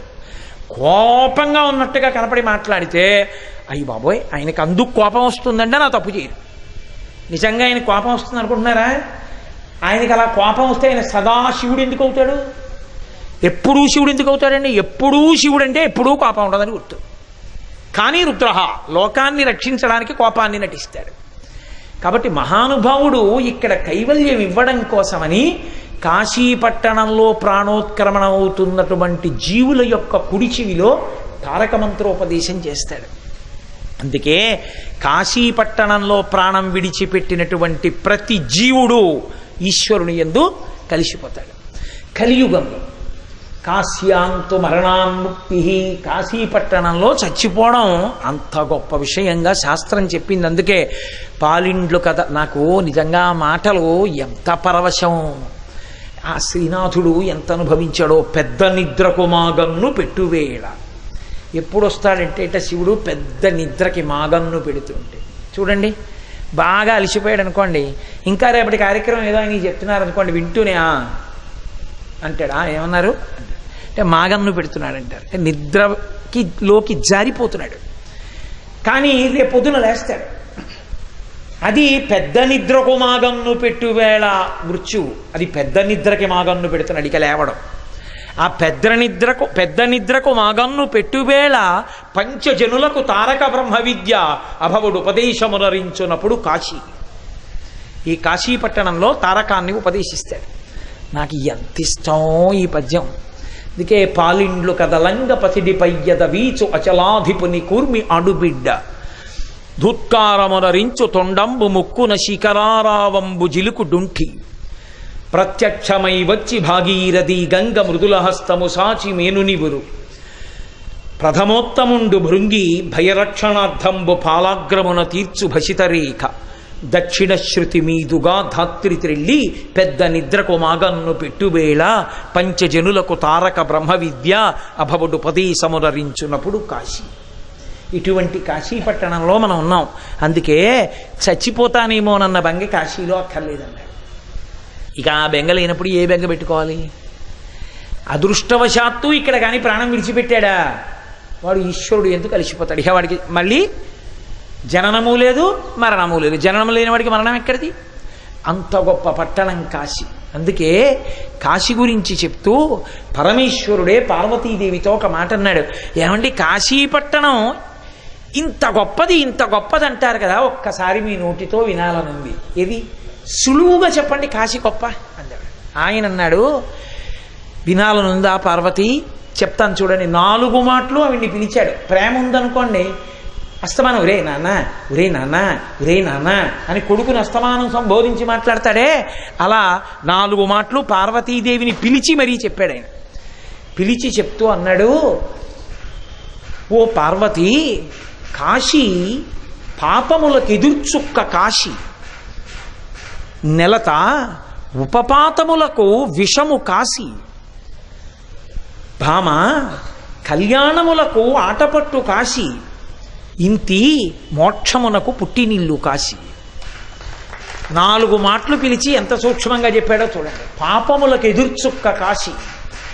పాపం కాశీ ఎదురుపడ్డాయనుకోండి, కాశీ ముందు పాపం కాలిపోతుంది. ఎప్పుడు ఎదురుపడుతుంది? పాపము రోమకూపములను ఆశ్రయించి ఉంటుంది. ప్రత్యేకించి తల వెంట్రుకలను ఆశ్రయిస్తాయి పాపాలన్నీ. అందుకే బుద్ధి అక్కడి నుంచే పుట్టేట్టు చేస్తాయి. అందుకే భగవంతుడి దగ్గరికి వెళ్ళినప్పుడు తలనీలాలు ఇచ్చేస్తూ ఉంటాడు. ఆయన మన పాపములను పుచ్చుకుంటాడు. పాపములను కడిగేస్తాడు. కాబట్టి అది క్షవరశాల కాదు, కళ్యాణ కట్ట. శుక్రవారం ఇవ్వచ్చా అండి, మంగళవారం ఇవ్వచ్చా అండి, రాత్రి ఇవ్వచ్చా అండి, పగలు ఇవ్వచ్చా అండి, నీ పాపం పోవడానికి ఏదైనా శుభముహూర్తం. కాబట్టి అది కళ్యాణ కట్ట. వేం పాపమును కటా తొలగించువాడు కాబట్టి ఈశ్వర వేం కట ఈశ్వర వెంకటేశ్వర. వెంట్రుకలను ఆశ్రయించి పాపములు ఉంటాయి. మీరు కాశీలోకి ఎడదామని వచ్చారనుకోండి, కాశీ పాపము ఎదురుపడుతుంది. ఇప్పుడు కాశీలోకి వెళ్ళడానికి అనుమతిస్తున్నానని పరమేశ్వరుడు అన్నాడు అనుకోండి, కలి ప్రవేశింపడానంద కాననమున, మీతో పాపాలు ఎలా వస్తాయి? అందుకని అవి ఎగిరిపోతాయి. అందుకే కాశీలోకి వచ్చేటప్పుడు పాపాలు ఎగిరి చెట్టు కొమ్మల్ని పట్టుకుంటాయి, బయటికి పోతాయి. కారణం ఏమంటే వీడు కాశీలోకి వెళ్ళిపోతున్నాడు, ఆయన అనుగ్రహం ఉంది, ప్రవేశించగలిగాడు. ఆయన లోపలికి వెళ్ళగానే ఆయన పాపాలు పైకి ఎగిరి చెట్లని పట్టుకుంటాయి. కాబట్టి కాశీ పాపములకు ఎదుర్చుక్క కాశీ. కాశీ పాపములు ఎదురెదురకుండా ఉండవు. అసలు సూర్యుడు వస్తే చీకటి ఉండదండి అని ఎవరైనా అన్నారనుకోండి, అంతకన్నా పిచ్చి మాట ఇంకోటి లేదు. సూర్యుడికి చీకటి తెలియదు. సూర్యుడికి తెలియని ఏమిటో తెలుసా అండి? చీకటే. ఎప్పుడైనా సూర్యుడి చీకటి చూద్దాం అనుకున్నాడు అనుకోండి, కుదరదు. ఎందుకని అంటే ఆయన ఉన్న చోట చీకటి ఉండదు. సూర్యుడు వచ్చాడు చీకటి పోయింది కాదు, సూర్యుడికి చీకటి తెలియదు. సూర్యుడు చీకటి రెండు పరస్పర విరుద్ధం. అసలు సూర్యుడు వచ్చాడు చీకటి లేదు, సూర్యుడు లేడు చీకటి లేకుండా లేదు. అలాగే ఉపపాతములకు విషము కాశీ. ఉపపాతకములను ఉంటాయి, మహాభయంకరమైనటువంటి పాపములు. అవి అటువంటివి కాదు. ఎందుకు వచ్చింది పవిత్ర కాశీపట్నంలో? వాటి వర్ణనంతా ఎందుకు? కాబట్టి అవి వాటికి విషం కాశీపట్టణం. కాశీపట్టణంలోకి వచ్చాడంటే అవన్నీ చచ్చిపోతాయి, అంటే అవన్నీ తొలగిపోతాయి. అసలు ప్రవేశించేత ఇంత శక్తివంతం ఈ పట్టణం ఒకటేనండి లోకంలో. కాబట్టి నెలత ఉపపాతములకు విషము కాశీ, భామ కళ్యాణముల కాటపట్టు కాశీ. ఇక్కడికి వస్తే కళ్యాణములన్నీ జరుగుతాయి. కళ్యాణం అంటే పెళ్ళి అనుకునేరు. కళ్యాణములంటే శుభములు జరుగుతాయి. మోక్షం ఇవ్వగలిగిన వాడికి శుభమేం లెక్కండి, పెద్ద ఏవైనా ఇస్తాడు. అసలు పెద్ద కళ్యాణం జీవబ్రహ్మైక్య సిద్ధి, అదే కళ్యాణం. అందుకే మనం ఒకటి కన్నా ఎక్కువ పెళ్ళిళ్ళు జరిగే అదృష్టం కలగాలని ఎప్పుడూ కోరకూడదు. ఒక్క పెళ్లితో సరి. అదంత బాగా బ్రహ్మగారి చేయనివ్వండి, చేయకపోనివ్వండి, వీడియో రానివ్వకపోనివ్వండి, ఫోటోలు ఎక్కడికో పోనివ్వండి, వీడియోలు పోయేయండి, ఫోటోలు లేవండి అని మళ్ళీ సంకల్పాలు చేయకూడదు. ఒక్కసారే పెళ్ళి. పరమేశ్వరుడికి అలా కాదు. యజమానులు లేకపోయినా దేవాలయం కళ్యాణం చేస్తుంది. కళ్యాణం ఎందుకు చేస్తారంటే కళ్యాణము జీవబ్రహ్మైక్య సిద్ధి, వివాహము ఆశ్రమము యొక్క మార్పు. బ్రహ్మచర్యాన్ని విడిచిపెట్టడం, గృహస్థాశ్రమ స్వీకారం వివాహం. దీని పాణిగ్రహణం కాదు. వివాహము అంటే విశిష్టమైన దాన్ని పొందడానికి గృహస్థాశ్రమంలోకి వెళ్ళడం. తను ఆయన కలిసి చెయ్యి పట్టుకుని ప్రస్థానం చేసి మోక్షం వైపుకి, ఈశ్వరుడి వైపుకి నడుస్తారు. కాబట్టి వివాహం కాదు. వీడు ఎత్తుకున్నాడు ఆ బరువు, ఏదో భార్య సంతోషానికి ఎత్తుకున్నాడు, తర్వాత తెలిసి వచ్చింది. అనుకూలవతి అయితే వేరు. నేను అలాంటి వాళ్ళ జోలికి నేను వెళ్ళటం లేదు, వాళ్ళ గురించి నేను మాట్లాడటం లేదు. ఇంకొకళ్ళు ఉంటారు, కాలు పెట్టినతోనే కాంతుని మెడ విర్చి నిండు సంసారంబు రెండు చేసి తన మగడెంత ఆర్జను పరుడైన పొరుగు పుల్లమ్మ కాపురము మెచ్చి ప్రాణేశుడొకటి సల్పగ తానొకటి సల్పి ఇది ఏమనంగ కస్సు మనసు లేచి విభుడిందులకు నేని విసిగి ఒక్కటి ఎన పెళ్ళున 10,000 గుప్పి పట్రజాలక పెనిమిటి ఇట్టెయన్న బావికి ఏటికి నివడి పరువులెట్టెడి కాంతతోడి కాపురము కంటే వేరే నరకంబు గలదే. అది బరువు. ఆ బరువుకి ఇంకొన్ని బరువులు ఎక్కడి నుంచి వచ్చాయి అంటే కాళహస్తీశ్వర శతకంలో ధూర్జుడు చెప్పాడు, ఆలంచున్ మెడకట్టి దానికి అపత్యశ్రేణి కల్పించి తద్బాలవ్రాతము నిచ్చిగుచ్చుకొను సంబంధంబు కావించి శీల అమర్చినట్లొదవితే శ్రీకాళహస్తీశ్వర. ఎంత చమత్కారం చేశావయ్యా. ఓపెనింగ్ బ్యాలెన్స్ 2, ఓ కొడుకు ఓ కూతురు. ఈ కూతురుని ఇంకో ఇంటికి ఇచ్చేశాడు, గోత్రం మారిపోయింది, ఇంటి పేరు మారిపోయింది. ఇప్పుడు క్లోజింగ్ బ్యాలెన్స్ 1 కొడుకు. ఇప్పుడు ఈ కొడుక్కో కోడల్ని తెచ్చుకోవాలి, గోత్రం ఇంటి పేరు మార్చి తెచ్చుకున్నాడు, మళ్ళీ ఇంట్లో ఆడపిల్ల, మళ్ళీ క్లోజింగ్ బ్యాలెన్స్ కొడుకు, కూతురులా కోడలు. 60 ఏళ్ళు వచ్చాక ఏం చేశాడంటే కొడుకుని కూతుర్ని కని కూతుర్ని అక్కరిచ్చి ఇంకోళ్ళ కూతుర్ని తెచ్చి తన ఇంట్లో పెట్టుకుని మళ్ళీ ఇంట్లో మగపిల్లాడు ఆడపిల్ల, మళ్ళీ వాళ్ళకో పిల్లలు. బయటేమో వీళ్ళ కోసం సంపాదన, ఫిక్స్డ్ డిపాజిట్లు, పెళ్లి సంబంధాలు, వీళ్ళకి ఇళ్ళు. ఆఖరణ 60 ఏళ్ళు వచ్చిన తర్వాత దిక్కుమాలను ఏం సంపాదించాడని వాడి తిట్లు ఇన్ని పడుతుండడం అవతలవాడు పడుతున్నాడు. వీడు కూడా నేను ఎప్పుడు పొందుతానని సంతోషంగా తాళి కట్టి ఆ బరువుని ఎత్తి మీద పెట్టుకుని ఎంత బాగుందో అంటుంటాడు. విచిత్రమైన బరువు తల మీద పెట్టుకుని చాలా బాగుందంటాడు. కాబట్టి వివాహము.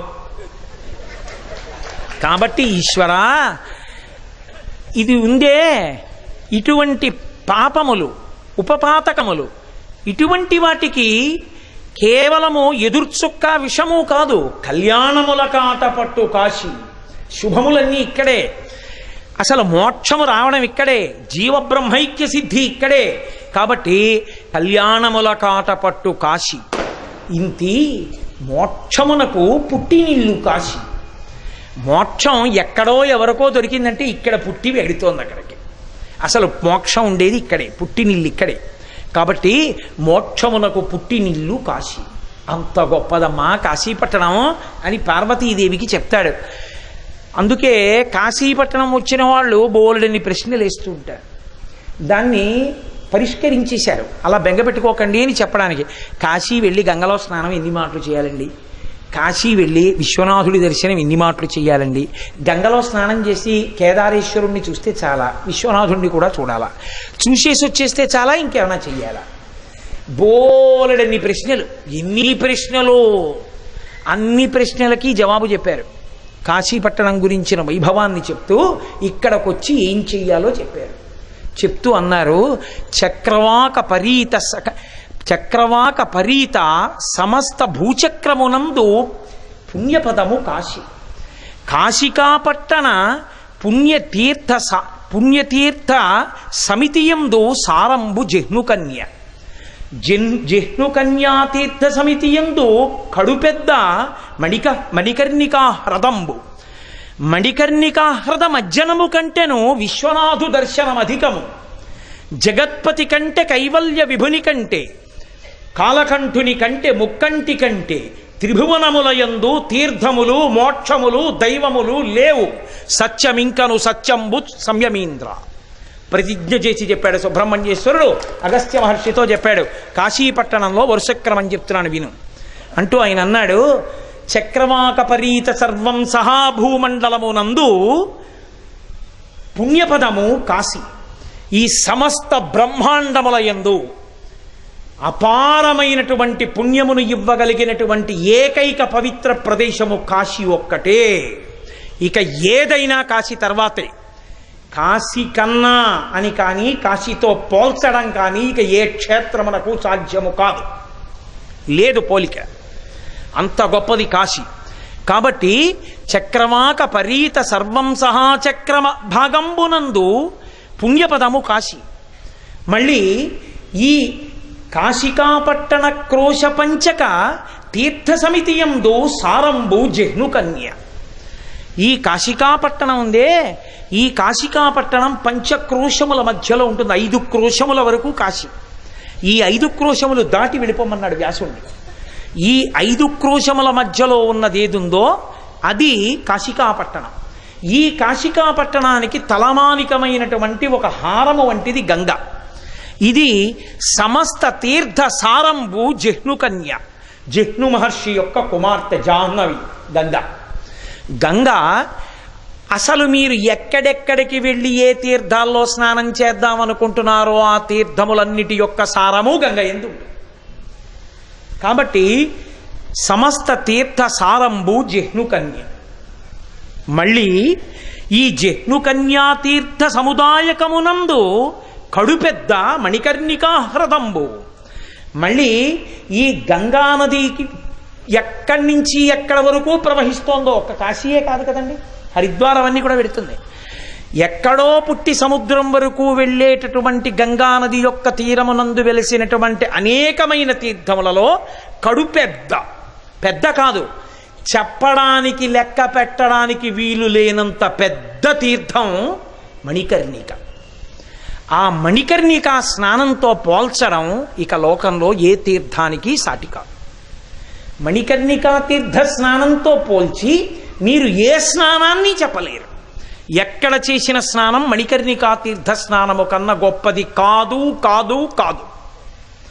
బ్రహ్మాండం మొత్తం మీద మణికర్ణికా తీర్థ స్నానమే గొప్పది. కాబట్టి జిహ్ను కన్యాతీర్థ సముదాయకమునందు కడుపెద్ద మణికర్ణికా హ్రదంబు. అటువంటి మణికర్ణికలో స్నానం చేస్తే ఇక చెప్పక్కర్లేదు. మణికర్ణికా తీర్థ మజ్జనము కంటెను వెళ్ళి చెంబుతో నీళ్ళు వేసుకోవడం కాదు, మణికర్ణికలో తల మునిగేటట్టుగా ఎవడు మునిగాడో అటువంటి మజ్జనము కంటెను విశ్వనాథు దర్శనమధికము.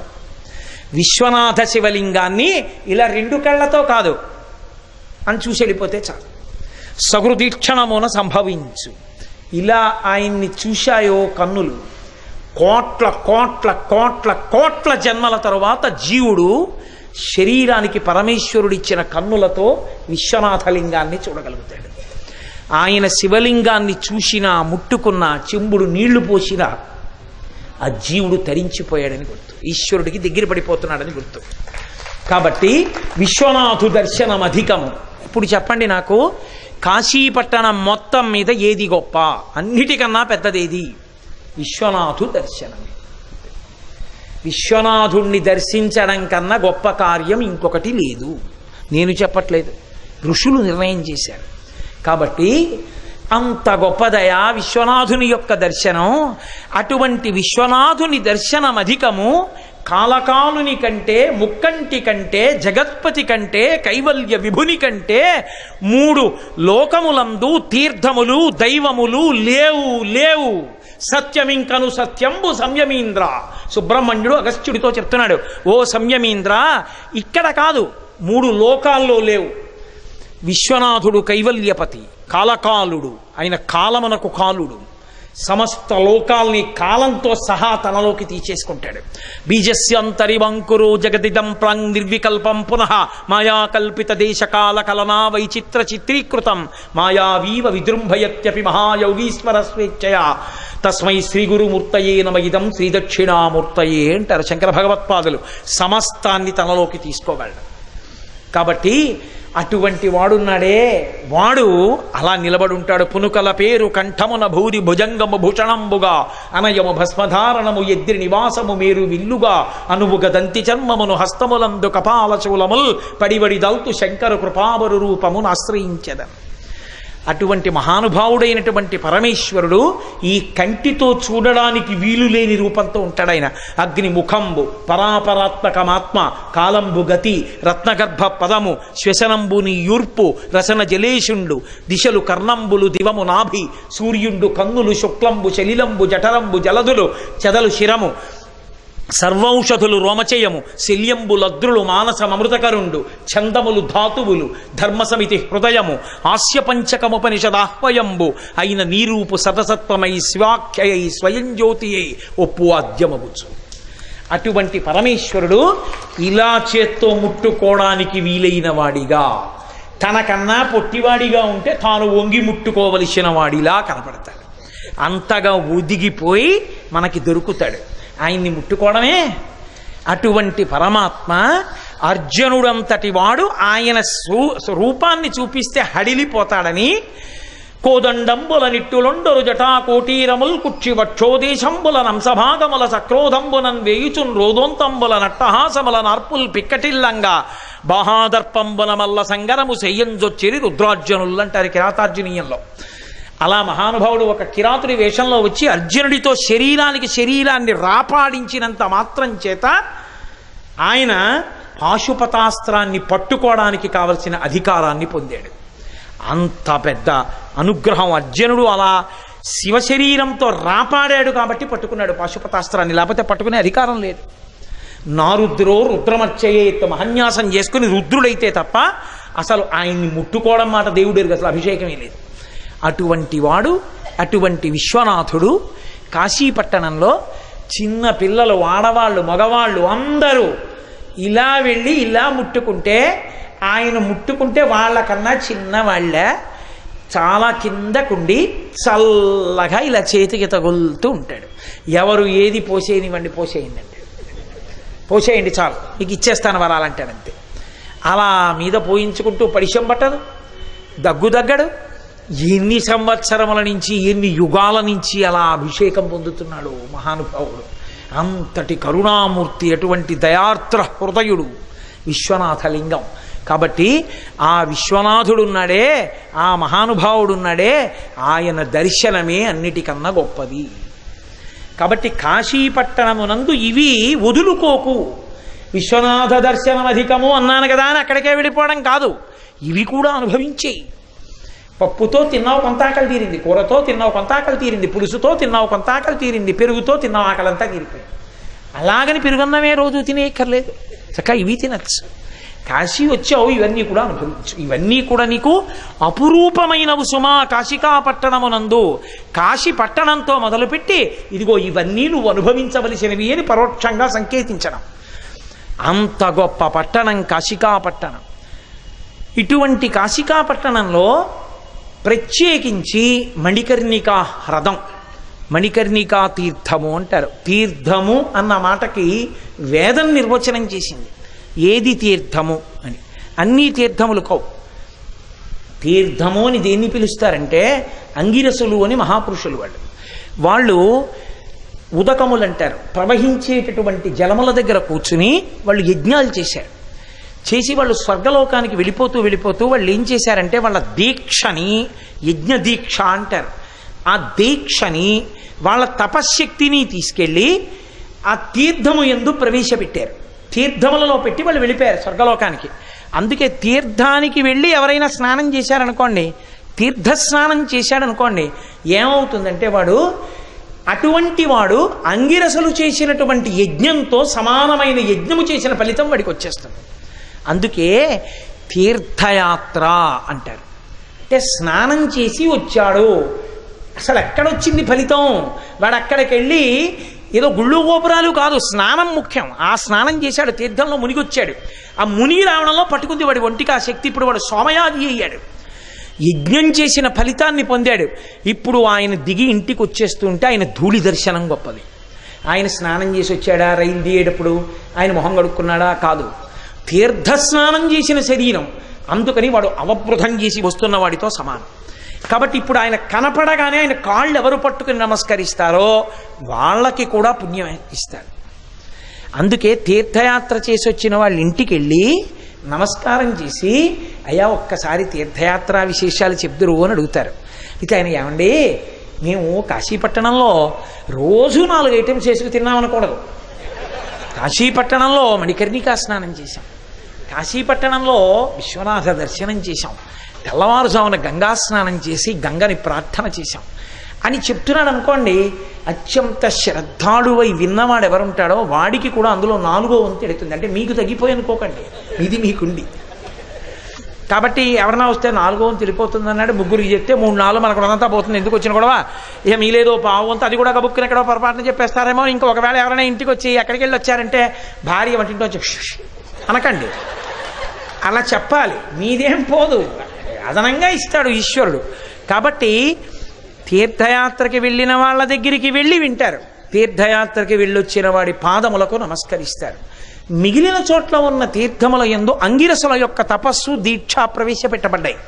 కానీ కాశికా పట్టణమునందు గంగానది ఒడ్డున ఉన్నటువంటి మణికర్ణికా తీర్థము ఆవిర్భావమే చాలా చాలా గొప్పది. ఎందుకంటే ఇక్కడ మీరు చూశారుగా, అసలు కాశీపట్టణం అంత విచిత్రంగా ఉండడానికి కారణం అదే. ఓ రిక్షా వెళ్ళదు, ఓ ఆటో వెళ్ళదు, ఓ కారు వెళ్ళదు. ఎందుకో తెలుసా అండి? ముందు వచ్చింది ఆయన ఒకడే ఈ పట్టణంలో. ఇది నాకు చాలా నచ్చిందని ఆయన ఉన్నాడు. ఆయన ఉన్నాడని పిల్లలందరూ చేరిపోయారు. మీరు చూడండి, లోకంలో తల్లిదండ్రుల కింద ప్రేమిస్తూ ఉంటారు. అప్పుడప్పుడు నాకు చిరాకు వస్తూ ఉంటుంది. ఎంతో బలైపోయి ఉంటాను. తెల్లవారి నిద్ర లేచి ఇలా పూజ చేసుకురావడం పాపం, కాలింగ్ బెల్ కొడతారు. రాత్రి 10 వస్తూనే ఉంటారు. పలహారం చేయడానికి ఉండదు. ఈ ప్రవచనాలు చేయడం కాదు కానీ ప్రారంభం పలహారం చేయడానికి కూడా ఉండట్లేదు అనుకుంటాను. అనుకుని మళ్ళీ అనుకుంటాను, ఆ వచ్చిన వాడు పుట్టినరోజునో పెళ్లి రోజునో వస్తాడు, ఇప్పుడు దొరుకుతాడని రాత్రి 10ంటికి వస్తాడు. నా మీద ఎంత ప్రేమతో వస్తున్నారు. నా యందు తల్లిదండ్రుల్ని చూస్తారు. వాళ్ళ తల్లిదండ్రులు లేకపోతే నాలో తల్లిదండ్రుల్ని చూస్తారు. అసలు నా దగ్గరికి వచ్చి కూర్చున్నప్పుడు, నాతో మాట్లాడుతున్నప్పుడు వాళ్ళ భక్తి చేత, నేను అంత అధికుణ్ణని నేను చెప్పట్లేదు, వాళ్ళ ప్రేమ చేత వాళ్ళు నాలో ఒక తండ్రిని చూసుకుంటారు, తల్లిని చూసుకుంటారు. నేను మాట అంటే మురిసిపోతారు, నేను ఆశీర్వచనం చేస్తే పొంగిపోతారు. వాళ్ళ అమ్మా నాన్నయే వాళ్ళని గౌగలించుకున్నంత సంతోషపడిపోతారు. పోన్లే, వాళ్ళకి తృప్తి కలగడానికి 4 మాటలు మాట్లాడడం కన్నా ఇంకా నా జన్మకి సాఫల్యం ఏమి ఉంటుందని మళ్ళీ ఓపిక చేసుకుంటూ ఉంటాను.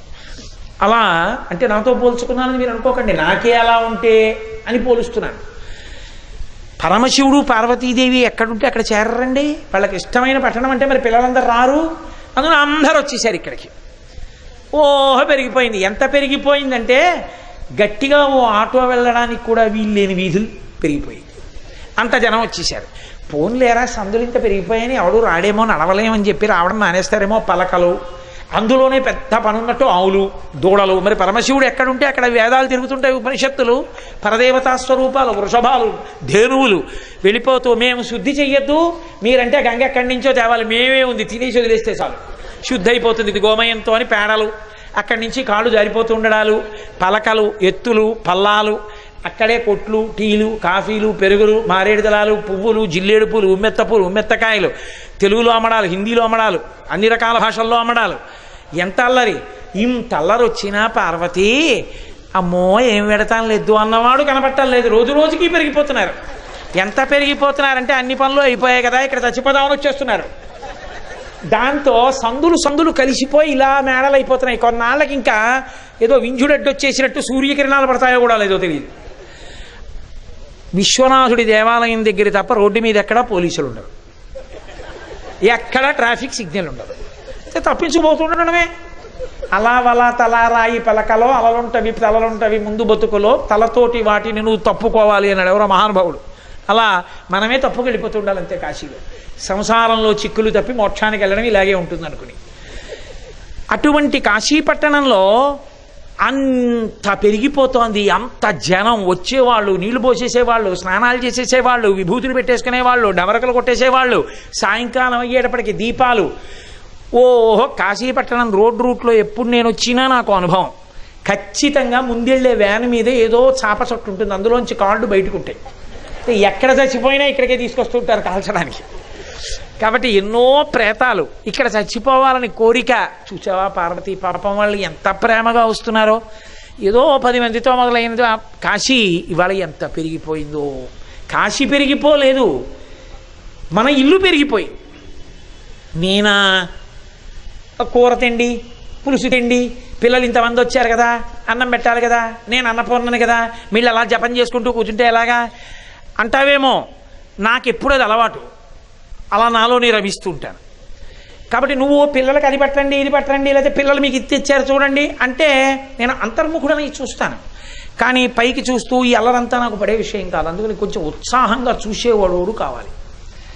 కాబట్టి నిండు మనంబుతో ధరణీధర కన్యయు తాను కాశిగాయుండి కుటుంబ భారము మహోన్నతి పొందట చూచి విశ్వనాథుడు ఒకనాడు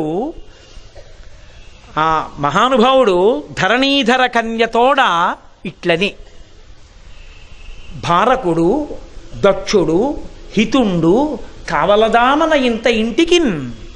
చూశావా పార్వతి ఎలా పెరిగిపోయిందో మన ఇల్లు. ధరణీధర కన్యయు తాను నిండు మనంబుతో కాశిగాయుండి. కాశీగా వాళ్లే ఉన్నారు, పార్వతీ పరమేశ్వరులే. ఎందుకంటే శివుడు ఇక్కడ ఒక మాట చెప్పాడు, నా ఆజ్ఞ తప్ప ఎవరి ఆజ్ఞ చల్లదన్నాడు. కాబట్టి రికమెండేషన్లు కుదరవందని ఉద్దేశం. అటువంటి క్షేత్రంలో ఇంతమంది పిల్లలు పెరిగిపోయారు. నిండు మనంబుతో ధరణీధర కన్యయు తాను కాశిగా నుండి కుటుంబ భారము మహోన్నతి పొందుట చూచి. బాగా పెరిగిపోతోంది కుటుంబం. అయిందంటే పిల్లలందరూ రోజు రోజుకి ఎక్కువైపోతున్నారు. మరి వీళ్ళందరినీ ఎలా పోషించడం? వీళ్ళందరికీ పాపం సదుపాయం చూడొద్దు, వీళ్ళందరికీ అన్నం పానం దొరకద్దు. ప్రవచనం చేస్తాననేవాడికి ఓ పెద్ద మంటపం కావాలి, ఏదో హోమం చేస్తాననే వాళ్ళకి దానికి తగిన మంటపం కావాలి, లేదు ఇక్కడికి వచ్చి ఏదో జపం చేసుకుంటానన్నవాడికి ఏకాంతం ఉండే గది కావాలి. ఒకడు పెద్ద అట్టహాసంగా ఢమరకలు మోగించుకుంటూ విభూతి రాసుకొని జై జయశంకర హర హరశంకర అని తిరుగుతుంటారు, వాళ్ళకేదో కావాలి. ఇన్ని చూడొద్దు మరి. అందుకని ఇవన్నీ చూడ్డానికి ఒక దక్షుడు కావాలి మనకి. దక్షుడంటే సమర్థుడు కావాలి, హితుండు మనయందు భక్తి కలిగిన వాడు కావాలి. దక్షుడు హితుండు అటువంటి వాడు కావలదా మన ఇంత ఇంటికి. మన ఇంత ఇల్లు ఎంత మంచి మాట పడిందో చూడండి. చూడండి ఏమిటా బాబో, ఏదో మొదట్లో అంటే 4 గదులు కట్టుకున్నాం కానీ ఇప్పుడు ఇంత ఇల్లు, కనీసం ఓ 4గురైనా ఉండద్దు, పని మనుషులు ఇంకా 2 ఉంటే ఏం సరిపోతుంది అంటాడు. అలా కావలదా మన ఇంత ఇంటికి, ఇంత ఇంటికి ఒక రక్షకుడు కావద్దు అన్నాడు. అంటే ఆవిడంది అవును ఉండాలి అంది. అంటే ఆయన ఓరకంట చూశాడు అమ్మవారి. ఓరకంట చూశాడంటే అనురాగంతో చూశాడు. ఆవిడ పరమ అనురాగంతో ఇలా చూసింది. కామిని చూచు చూపులకు కాక కలింగి శివుండు పాంధుడయ్యి అంటారు పోతన గారు. అలా ఆయన వంక ఆయన ఆవిడ వంక అనురాగపూరితంగా చూసుకున్నారు. వాళ్ళిద్దరి చూపులలోంచి కలువల వంటి కన్నులు కలిగినటువంటి వాడు, నల్లని దేహకాంతి కలిగిన వాడు, శంఖచక్ర గదా పద్మములను పట్టుకున్నవాడు, పీతాంబరం కట్టుకున్నవాడు, విష్ణువాంశ సంభూతుడైన శ్రీహరి జన్మించారు ఆ ఇద్దరి చూపులలోంచి. అది ఎంత దివ్యమైన పోతన గారు అంటారు భాగవతంలో, జలధర దేహు నాజాను చతుర్బాహు సరసీరుహక్షు విశాలవక్షు జారు గదా శంఖ చక్ర పద్మ విలాసు కంఠ కౌస్తుభమణి కంతిభాను కమనీయ కటిసూత్ర కంకణ కేయూర శ్రీవత్సలాంఛనంచిత విహారు మరుకుండల ప్రభాయుత కుంతల లలాటు వైఢూర్య మణిగణ వర కిరీటు బాలు పూర్ణేందు రుచిజాలు భక్త లోకపాలు సుగుణాలవాలు కృపావిశాలు చూచి తిలకించి పులకించి చోద్యమంది ఉబ్బి చెలరేగి వసుదేవుడు ఉత్సహించే అంటారు. అలా శంఖచక్ర గదాపద్మములను పట్టుకున్నవాడై పచ్చటి పీతాంబరంతో మహానుభావుడైనటువంటి శ్రీ మహావిష్ణువు శ్రీహరిగా ఆవిర్భవించారు. తల్లిదండ్రులారా నా కర్తవ్యం ఏమిటి అని అడిగాడు. అడిగితే పరమశివుడు అన్నాడు, నాయన ఈ కుటుంబ భారాన్ని వహించు, నిర్వహణ నువ్వు చెయ్యి. తప్పకుండా నాన్నగారండి అలాగే చేస్తానన్నాడు. అప్పటి నుంచి కాశికాపట్టణ నిర్వహణ శ్రీ మహావిష్ణువుది. ఇప్పుడు ఆయన ఏం చేశాడంటే మళ్ళీ ఒకసారి తల్లిదండ్రుల్ని సాకారంగా చూడాలనిపించింది. మళ్ళీ పార్వతీ పరమేశ్వరులను ఒక్కసారి చూడాలంటే ఎలా అని తన ఆనందం కొద్దీ గంగానది ఒడ్డున ఎంతో సంతోషంతో తన సుదర్శన చక్రాన్ని తీసుకుని దాన్నే పారగా ఉపయోగించి ఓంగుని ఆ చక్రంతో భూమిని తవ్వడం మొదలుపెట్టాడు. చక్రమున తవ్వి ఒక్క పుష్కరిణి చేసి ఖనన వేళా ప్రయాస సంజనితమైన ఆ చెమట ధారల చేత తత్పుష్కరిణి నిండి ఆయన ఆ చక్రంతో తవ్వుతున్నాడు. పార్లా పట్టుకున్న సుదర్శన చక్రంతో పెద్ద హ్రదాన్ని ఒకదాన్ని తవ్వాడు. తవ్వితే ఖనన వేళ ప్రయాస సంజనితమైన ఘర్మ జలము చేత కైటభారి పూరించే తజ్జలంబు కైటభారి పూరించే ఆ పల్వలములందు ఆ కాశీపట్టణంలో గంగ ఒడ్డున ఆ హ్రదాన్నంతటినీ తవ్వుతుంటే చెమట పట్టి శ్రీ మహావిష్ణువు యొక్క శరీరంలోంచి పడినటువంటి చెమట బిందువులు ధారలై ఆయన యొక్క చెమట ధారల చేత ఒక సరోవరం ఏర్పడింది. ఇప్పుడు ఆయన చూసి అనుకున్నాడు, కష్టపడి తవ్వాను సుదర్శన చక్రంతో, నా ఒంటి చెమటతో నిండిపోయింది ఈ సరోవరం. నాకు ఆయన దర్శనం కావాలి పరమశివుడిది, నా తల్లిదండ్రులు కదూ. అందుకే అమ్మవారిని శ్రీ మహావిష్ణువుకి తల్లిగా చెప్తారు. నకధి ఆ తల్లి కరాంగుళిన కోత్పన్న నారాయణ దశాకృతి ఇలా అంటే దశావతారాలు వచ్చాయి, అందుకని ఆవిడ తల్లి.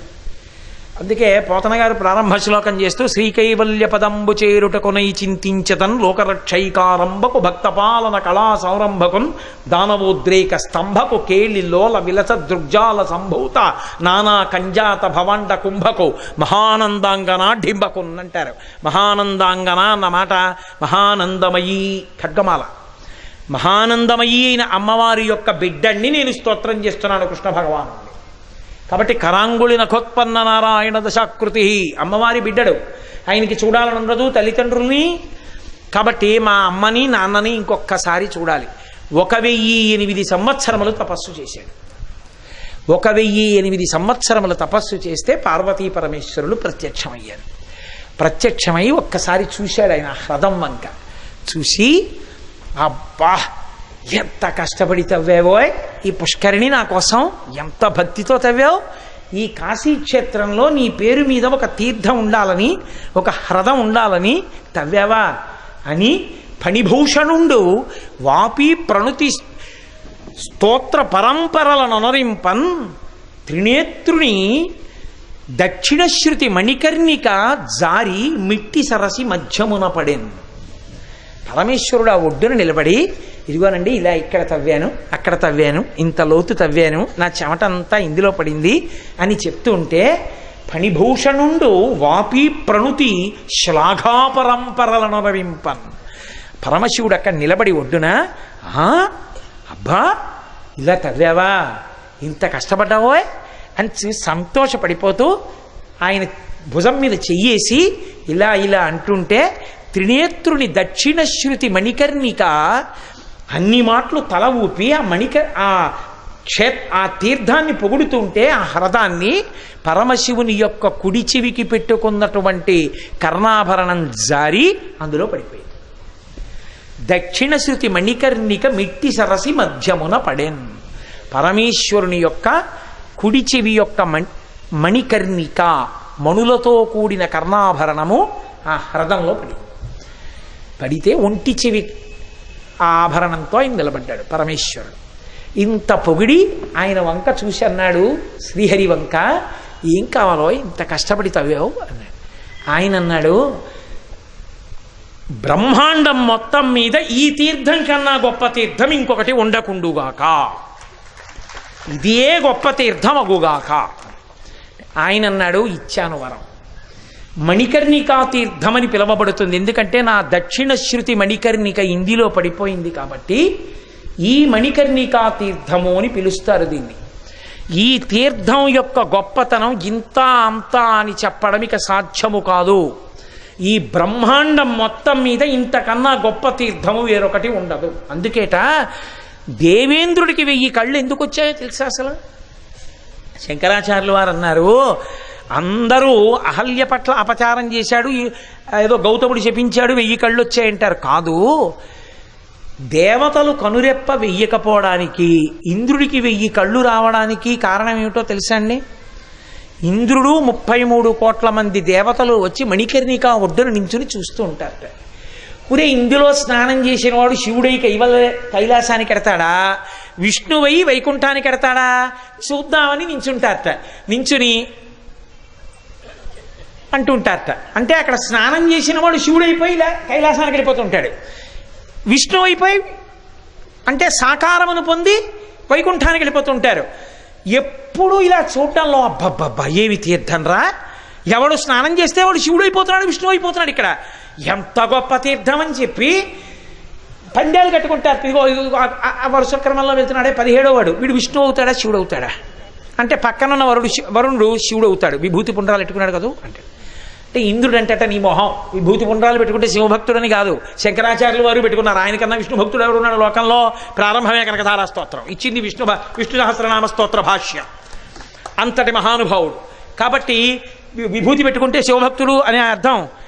ఆయనే చూస్తుంటే వైకుంఠానికి ఎడతాడని పందెం కట్టుకుంటారట. ఇప్పుడు ఇలా పందాలు కట్టుకుని ఎవడు ఏమైపోతాడో అని ఆ 17వ వాడు ములుగుతున్నప్పుడు అలా కళ్ళార్పకుండా చూడడం అలవాటైపోయి దేవతలకి కనురెప్ప వేయడం పోయింది. ఇంద్రుడు పందాలు కట్టి ఇంతమందితోనూ పందాలు కట్టి 35వ వాడిని, 23వ వాడిని, 47వ వాడిని, 74వ వాడిని చూస్తుండడంలో ఇన్ని కళ్ళు పెట్టుకు చూడడంలో 1000 కళ్ళు వచ్చాయి. చూస్తూ ఉండడంలో ఎప్పుడు అక్కడ నించున్న దేవతల తలలో అని తిరుగుతాయిట. అరే వీడు ఇటు పోయాడరా, వీడు కైలాసానికి పోయాడు, ఇటు వైకుంఠానికి పోయాడు. అంత గొప్పదైంది మణికర్ణికా తీర్థం. అందుకే కాశీపట్టణానికి వచ్చి మణికర్ణికా తీర్థ స్నానం చెయ్యడం అంటే అంత తేలిక విషయం ఏం కాదు. అంత గొప్ప తీర్థ స్నానం కింద లెక్కలోకి తీసుకుంటారు దాన్ని. శివకేశవుల మధ్య ఉండేటటువంటి అన్యోన్యతకు మణికర్ణికా తీర్థము పరాకాష్ఠ. తిక్కన గారు మహాభారతం చేస్తూ ఒక మాట అంటారు, కరుణారసము పొంగి దొరపెడు చట్పున శశిరేఖ అమృతంబు జాలువార హరినీల పత్రిక సురభిచందనమున్న గతినాభిధబళ పంకజము మెరయ గురి అయిన చలమున మెరసిన లోక రక్షణమనంగగళమున ఛాయదోప ప్రథమద్రినీతించు భానుబింబమునాన బురమునస్తుభరత్నమొప్ప సురనదియును కాళిందియును బెరసినట్టి కాంతి పూరమ్ము చోబెల్లు శాంతమూర్తి నా మనము ఆనందమగ్నముగా చేసి ఎలమి సన్నిధి చేసే సర్వేశ్వరుండు అన్నారు తిక్కన గారు. ఆయనకి దర్శనమైంది హరిహర దర్శనం. అందులో మహానుభావుడు కంఠమేమో నీలంగా, గుండెల్లోనేమో కౌస్తుభమణి. ఇక్కడ నీలకంఠం శివుడు, ఇక్కడ కౌస్తుభమణి శ్రీ మహావిష్ణువు. బొడ్డులోంచేమో తామర పువ్వు, అందులో ఆడుకుంటున్నటువంటి బ్రహ్మగారు కాబట్టి శ్రీ మహావిష్ణువు.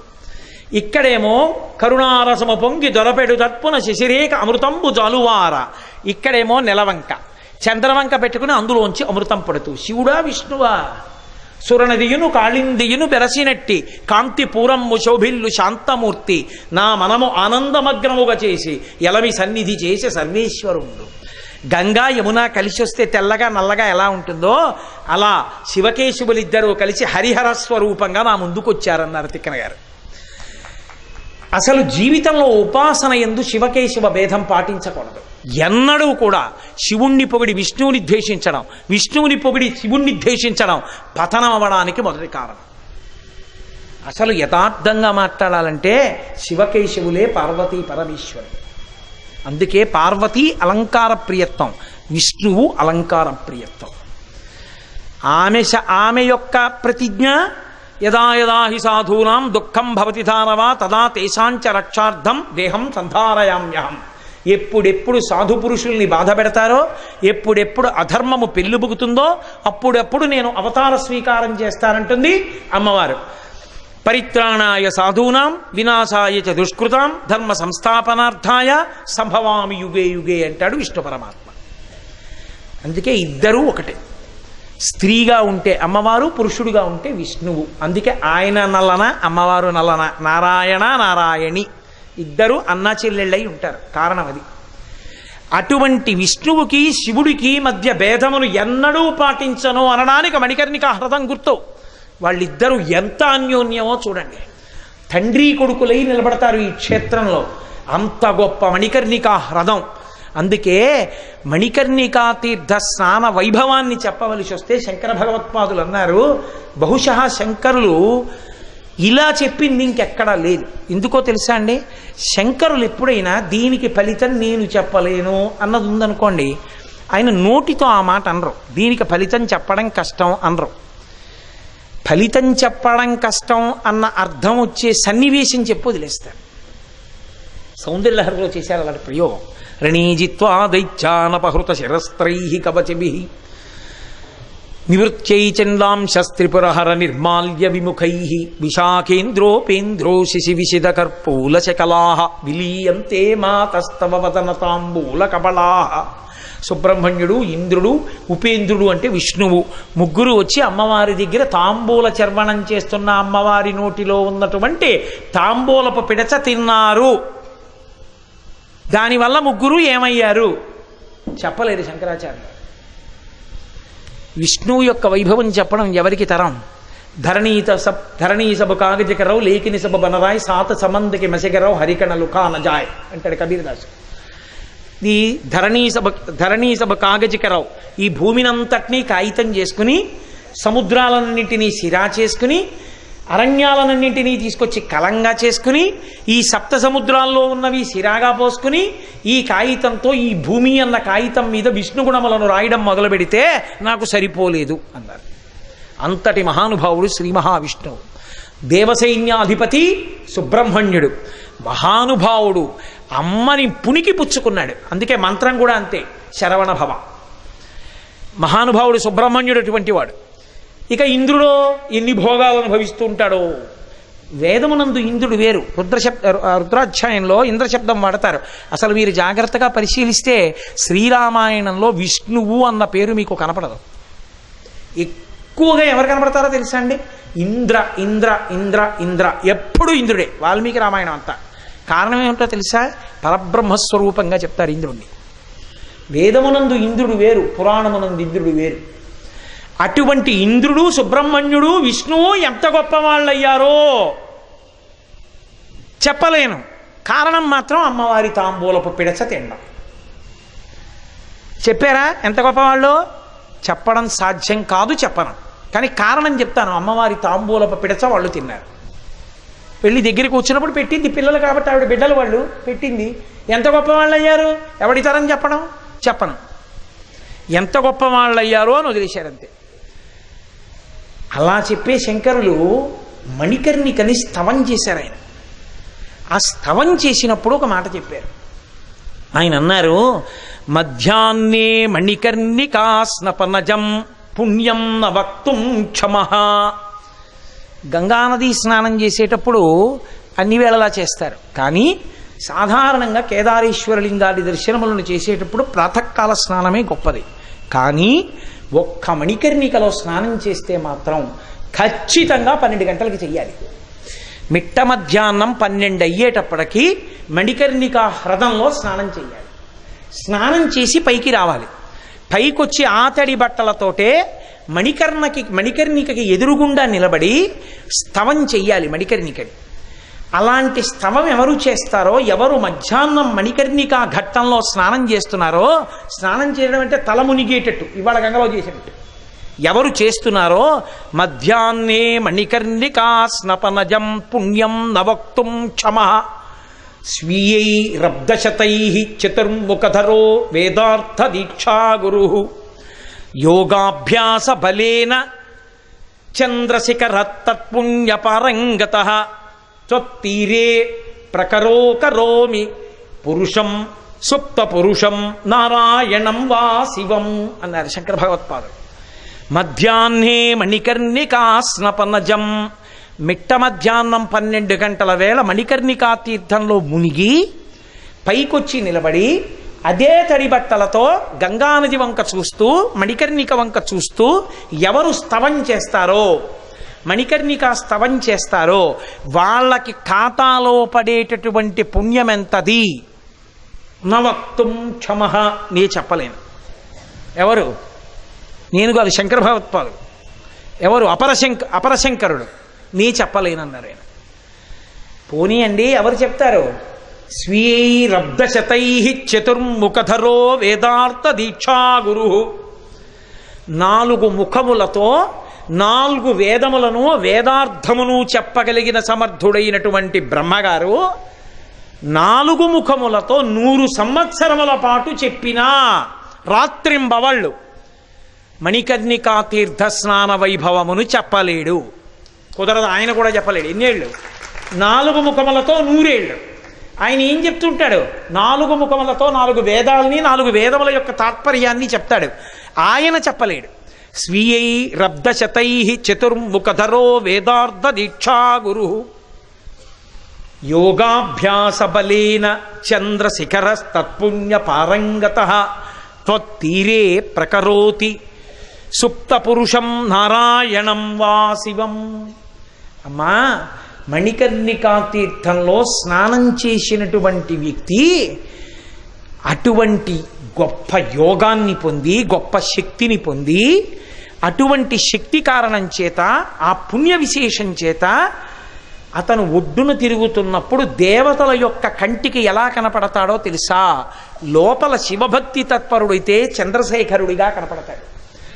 లోపల విష్ణుభక్తి తత్పరుడైతే అతను సాక్షాత్తు శ్రీ మహావిష్ణువు కదులుతూ కనపడతాడు. అమ్మా, ఇక వాడు అక్కడ ప్రాణమే వదిలితే అంటే నా ఉద్దేశం బలవంతంగా చచ్చిపోమని కాదు. ఎవరైనా కాకతాళీయంగా ఆయుర్దాయం అయిపోయి మరణిస్తే ఇక వాడు ఏ స్థితిని పొందుతాడో చెప్పడం కష్టం. అంత గొప్ప స్నానం మణికర్ణికా స్నానం. నాకు తెలుసు, వేదిక దిగ్గానే మీకు అనుమానం వస్తుంది. మణికర్ణికా స్నానానికి వెళ్ళేటప్పుడు పొద్దున్న ఇంట్లో చెయ్యాలా అండి? పొద్దున్న ఇంట్లో స్నానం ఎందుకు చెయ్యాలి? సంధ్యావందనం చేసుకోవడానికి చెయ్యాలి. సంధ్యావందనం చేసుకోవడానికి స్నానం చేస్తానంటే నది నిన్ను ఎందుకు వద్దంది? వద్దందే. పొద్దున్న చేసి వచ్చావా చెయ్యకుండా వచ్చావా అన్నదాంతో నదికేం సంబంధం? నీకు తెల్లవారుజామున ప్రాయశ్చిత్తంతో లేకుండా సంధ్యావందనం చేసేసుకుందాం అని ఉంది. చేసుకో, ఎవరొద్దన్నారు? పొద్దున్న మధ్యాహ్నం వరకు అలా ఉండి పాచిముఖంతో అన్నం తినేయమని ఎవరు చెప్పారు? స్నానం లేకుండా ఇంట్లో స్నానం చేయి, సంధ్యావందనం చేసుకో, మధ్యాహ్న స్నానానికి మణికర్ణికి వెళ్ళు.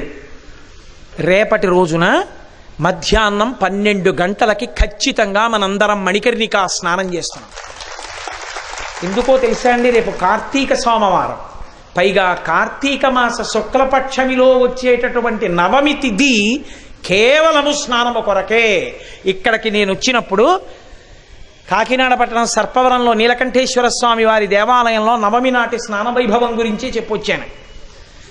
అది సోమవారంతో కలిసింది. ఈసారి మనం కాశీపట్టణంలో ఉన్నాం. రేపు మధ్యాహ్నం 12 గంటలకి మణికర్ణికా హ్రదంలో స్నానం చేయకపోయి ఇంటికి వెళ్ళిపోతే ఎంత అదృష్టాన్ని పోగొట్టుకున్నట్టు. అందుకే నేను ఖచ్చితంగా 12:15కి నది ఒడ్డున ఉంటాను. ఎందుకని? 12 అందులో ములుగుతా 5 నిమిషాలు తక్కువ 12. ఇంకా ఎవరైనా ములుగుతున్నారా చూసే అవకాశం ఉండదు. ఎందుకని? పల్లకి మోస్తే నలుగురు కావాలి, ఆకలేస్తే ఒక్కడు చాలు అన్నం తినాలి కదూ. పల్లకి మోద్దాం అనుకుంటే అందరూ రండి, అన్నం తిందాం అనుకుంటే నేను ఒక్కడిని చాలు నా ఆకలికి కదా. అందుకని అందరూ వస్తే సంతోషం. ఇవాళలాగే పరమ సంతోషంగా అందరం మణికర్ణికా స్నానం చేసి తడి బట్టలతో మీ అందరితో ఎంతమంది వస్తే అంతమందితో మళ్ళీ గోపాలకృష్ణ గారు మైకు స్పీకరు అన్నీ సిద్ధం. ఆయనోడు విశ్వకర్మ మహానుభావుడు ఉన్నారు మనకి, ఇప్పటికే రాసేసుకుంటూ ఉంటారు గబగబా రేపు ఏం సిద్ధం చేయాలని. రేపు మధ్యాహ్నం 12 గంటలకి కార్తీక సోమవారం మణికర్ణికా స్నానం చేసి రేపు మధ్యాహ్నం మనం అందరం మణికర్ణికా స్తవం చేస్తాం.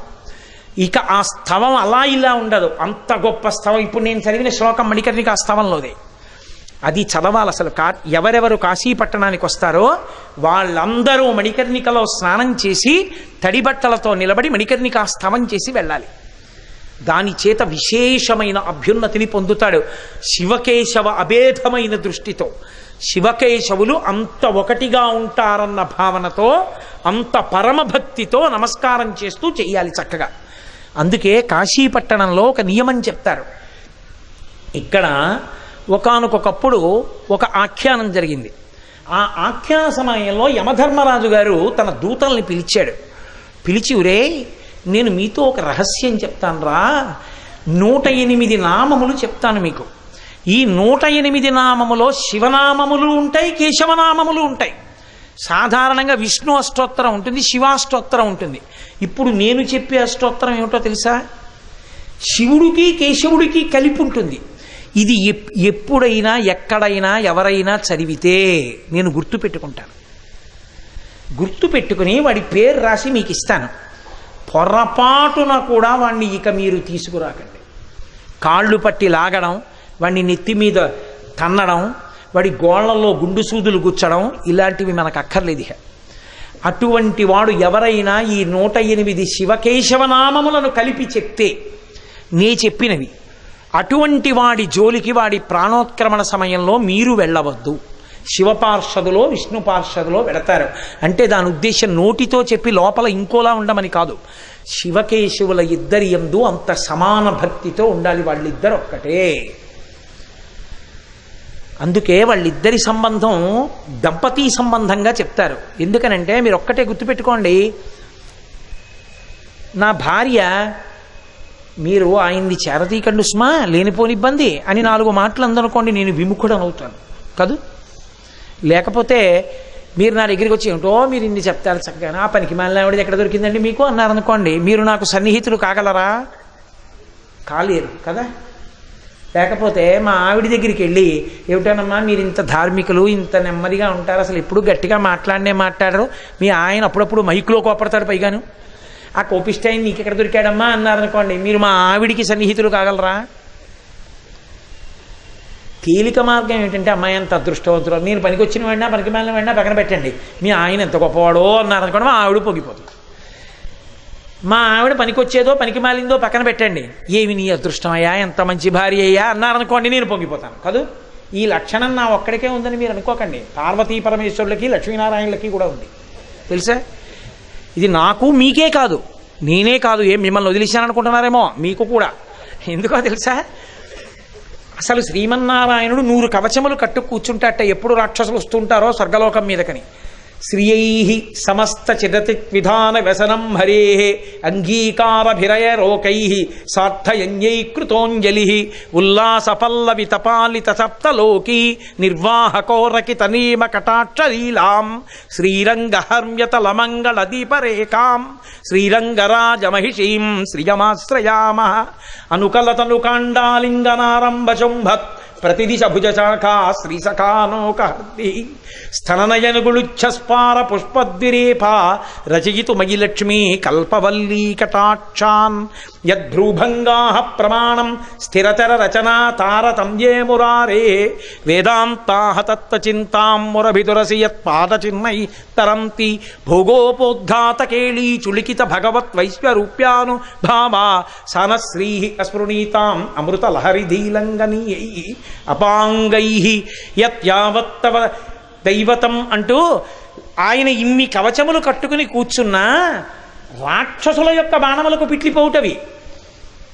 అమ్మవారి దగ్గర ఆ శ్రీ మహావిష్ణువు దగ్గరికి వెళ్ళి లక్ష్మీదేవిని స్తోత్రం చేస్తే అబ్బా మా ఆవిడ ఇంత గొప్పదని అండంలో 100 కవచములు పిట్లిపోయేటి. అంత సంతోషపడిపోతాడే. ఇక నా బోటివాడికి మీ బోటి వాళ్ళకి పెద్ద విశేషం ఏందండి? అనుకూల దాంపత్యం, దోషమేం లేదు అందులో. కాబట్టి శివకేశవులను దంపతీ సంబంధంతో అందుకు చెప్తారు, పొరపాటున కూడా శివుణ్ణి స్తోత్రం చేసి కేశవుణ్ణి నిందించడం, కేశవుణ్ణి స్తోత్రం చేసి శివుణ్ణి నిందించడం ఒక్కనాటికి చేయకూడదు. అందున కార్తీక మాసం దామోదరుడు త్రయంబకుడు ఇద్దరు. అందుకే దీపాన్ని పెడతాం పరంజ్యోతి అని. పరంజ్యోతి నపుంసకనామం, అన్ని నామాల్లోనూ ఉంటుంది. అందుకే అటువంటి శివకేశవుల యొక్క అనుగ్రహమునకు పాత్రులు కావాలి అంటే మణికర్ణిక హ్రదమునందు స్నానం చెయ్యాలి. ఈ భక్తిని పెంపొందింపచేస్తుంది యమధర్మరాజు గారు చెప్పిన 108 నామములు. అవి ఒక్కసారి జీవితంలో చేస్తే యమధర్మరాజు గారు రాసుకుంటాట విని, రే వీడు చెప్పాడు రా ఒకసారి, అందుకని మనం ఇది గుర్తుపెట్టుకోవాలంటట. అది కాశీపట్టణంలో చెప్తే, ఒక్కొక్క క్షేత్రమునందు మీరు వెళ్ళి ఒక్కసారి భగవన్నామని చెప్తే 1,000 మార్లు చెప్పిన ఫలితం వేస్తారు. కాశీ ఎటువంటి పట్టణం, అవిముక్త క్షేత్రం. ఇక్కడికి వచ్చి శివ అన్నారనుకోండి 1,000 మాటలు శివ అన్నట్టు. ఒక్క తప్పు చేశారనుకోండి 1,000 తప్పులు చేసినట్టు. తప్పు చేస్తే 1,000 పుణ్యం వస్తే 1,000 కాదు, దేనికైనా 1,000. అందుకే ఆ 1,000 శబ్దంలోనే ఉంది అలరి. కాబట్టి ఆ విశేషం ఉంది. కాబట్టి జాగ్రత్తగా ఉండాలి. పుణ్యమునందు పాపమునందు సమాన ఫలితమే దానికి. కాబట్టి చూడండి, యమధర్మరాజు గారు చెప్పినటువంటి 100 హరిహరనామములు ఏమున్నాయో అవి కార్తీక మాసంలో అంత ప్రశస్తం. అందుకే నేను మీతో ఇప్పుడు ఒక్కసారి ఆ 108 నామములు ప్రదోష వేళ అవుతోంది కాబట్టి చెప్పిస్తాను. చక్కగా మీరందరూ భక్తితో ఆ 108 నామములను ఇవాళ ఉచ్చరించండి. రేపు మనం మణికర్ణిక హ్రదమునందు మధ్యాహ్నం 12 గంటలకి స్నానం చేస్తాం. 12:15 అక్కడికి చేరిపోవాలి. అందరూ 12:12కి వస్తే 5 నిమిషాలు తక్కువ 12 స్నానం చేసి మణికర్ణిక స్తవం చేద్దాం. ఇప్పుడు 108 నామములు చెప్తాను, అందరూ చెప్పండి. ఇక ఎల్లుండి దశమి, మహోత్కృష్టమైనటువంటి తిథి. ఆ తిథి నాడు మనం కాశీపట్టణానికి వచ్చాం కదూ. కాశీపట్టణం అంటేనే గంగ, ఆవిడ యొక్క వైభవం. కాబట్టి గంగావతరణం. అసలు గంగ ఎలా వచ్చింది, గంగ వైభవం ఏమిటి చెప్పి శంకరాచార్యకృతమైనటువంటి గంగా స్తవం చేస్తాం. ఎక్కడో తెలుసా ప్రవచనం? ఇక్కడ కాదు. మధ్యాహ్న భోజనాలు ఎల్లుండి 2 గంటలకు అయిపోతాయి. ఇక్కడ 2 అయ్యేటప్పటికీ మనందరి కొరకు పడవలు ఏర్పాటు చేశారు. నేను మాట్లాడుతున్నది, నన్ను మన్నించండి విషయంలో, నేను మాట్లాడుతున్నది కాకినాడ నుంచి వచ్చిన భక్తుల గురించి. మిగిలిన వాళ్ళు మీరు ఏర్పాటు చేయాలి. ఎందుకంటే సంఖ్య మాకు తెలియదు కదా ఏర్పాటు చేయడానికి. కాకినాడ నుంచి వచ్చిన వాళ్ళకు గుర్తుంటుంది, బ్యాడ్జ్ ఉండి, ఫోటో ఉండి, ఐడెంటిటీ సిగ్నేచర్ ఉంటుంది. వాళ్ళందరికీ పడవలు సిద్ధంగా ఉంటాయి. ఆ పడవలు ఎక్కితే గంగానది మధ్యలో ఉన్నటువంటి సైకతం మీదకి వెళ్ళి కూర్చుంటాం. ఇసుక తిన్నె మీద పడవలు చుట్టూ ఉంటాయి. ఆ గంగ మధ్యలో కూర్చొని గంగావతరణం చెప్తాను. ఆ గంగావతరణం చెప్పి చుట్టూ గంగమ్మ ఉండగా గంగమ్మని చూస్తూ గంగానది స్తవం చేసి గంగకి నమస్కారం చేసి పడవలెక్కి అసీ నుంచి వరుణ వరకు ఉన్నటువంటి ఆ ఒడ్లన్నింటినీ పడవలో విహరిస్తాం. విహరించి గంగలో పడవలలో కూర్చొని గంగకిస్తున్న హారతిని దర్శించి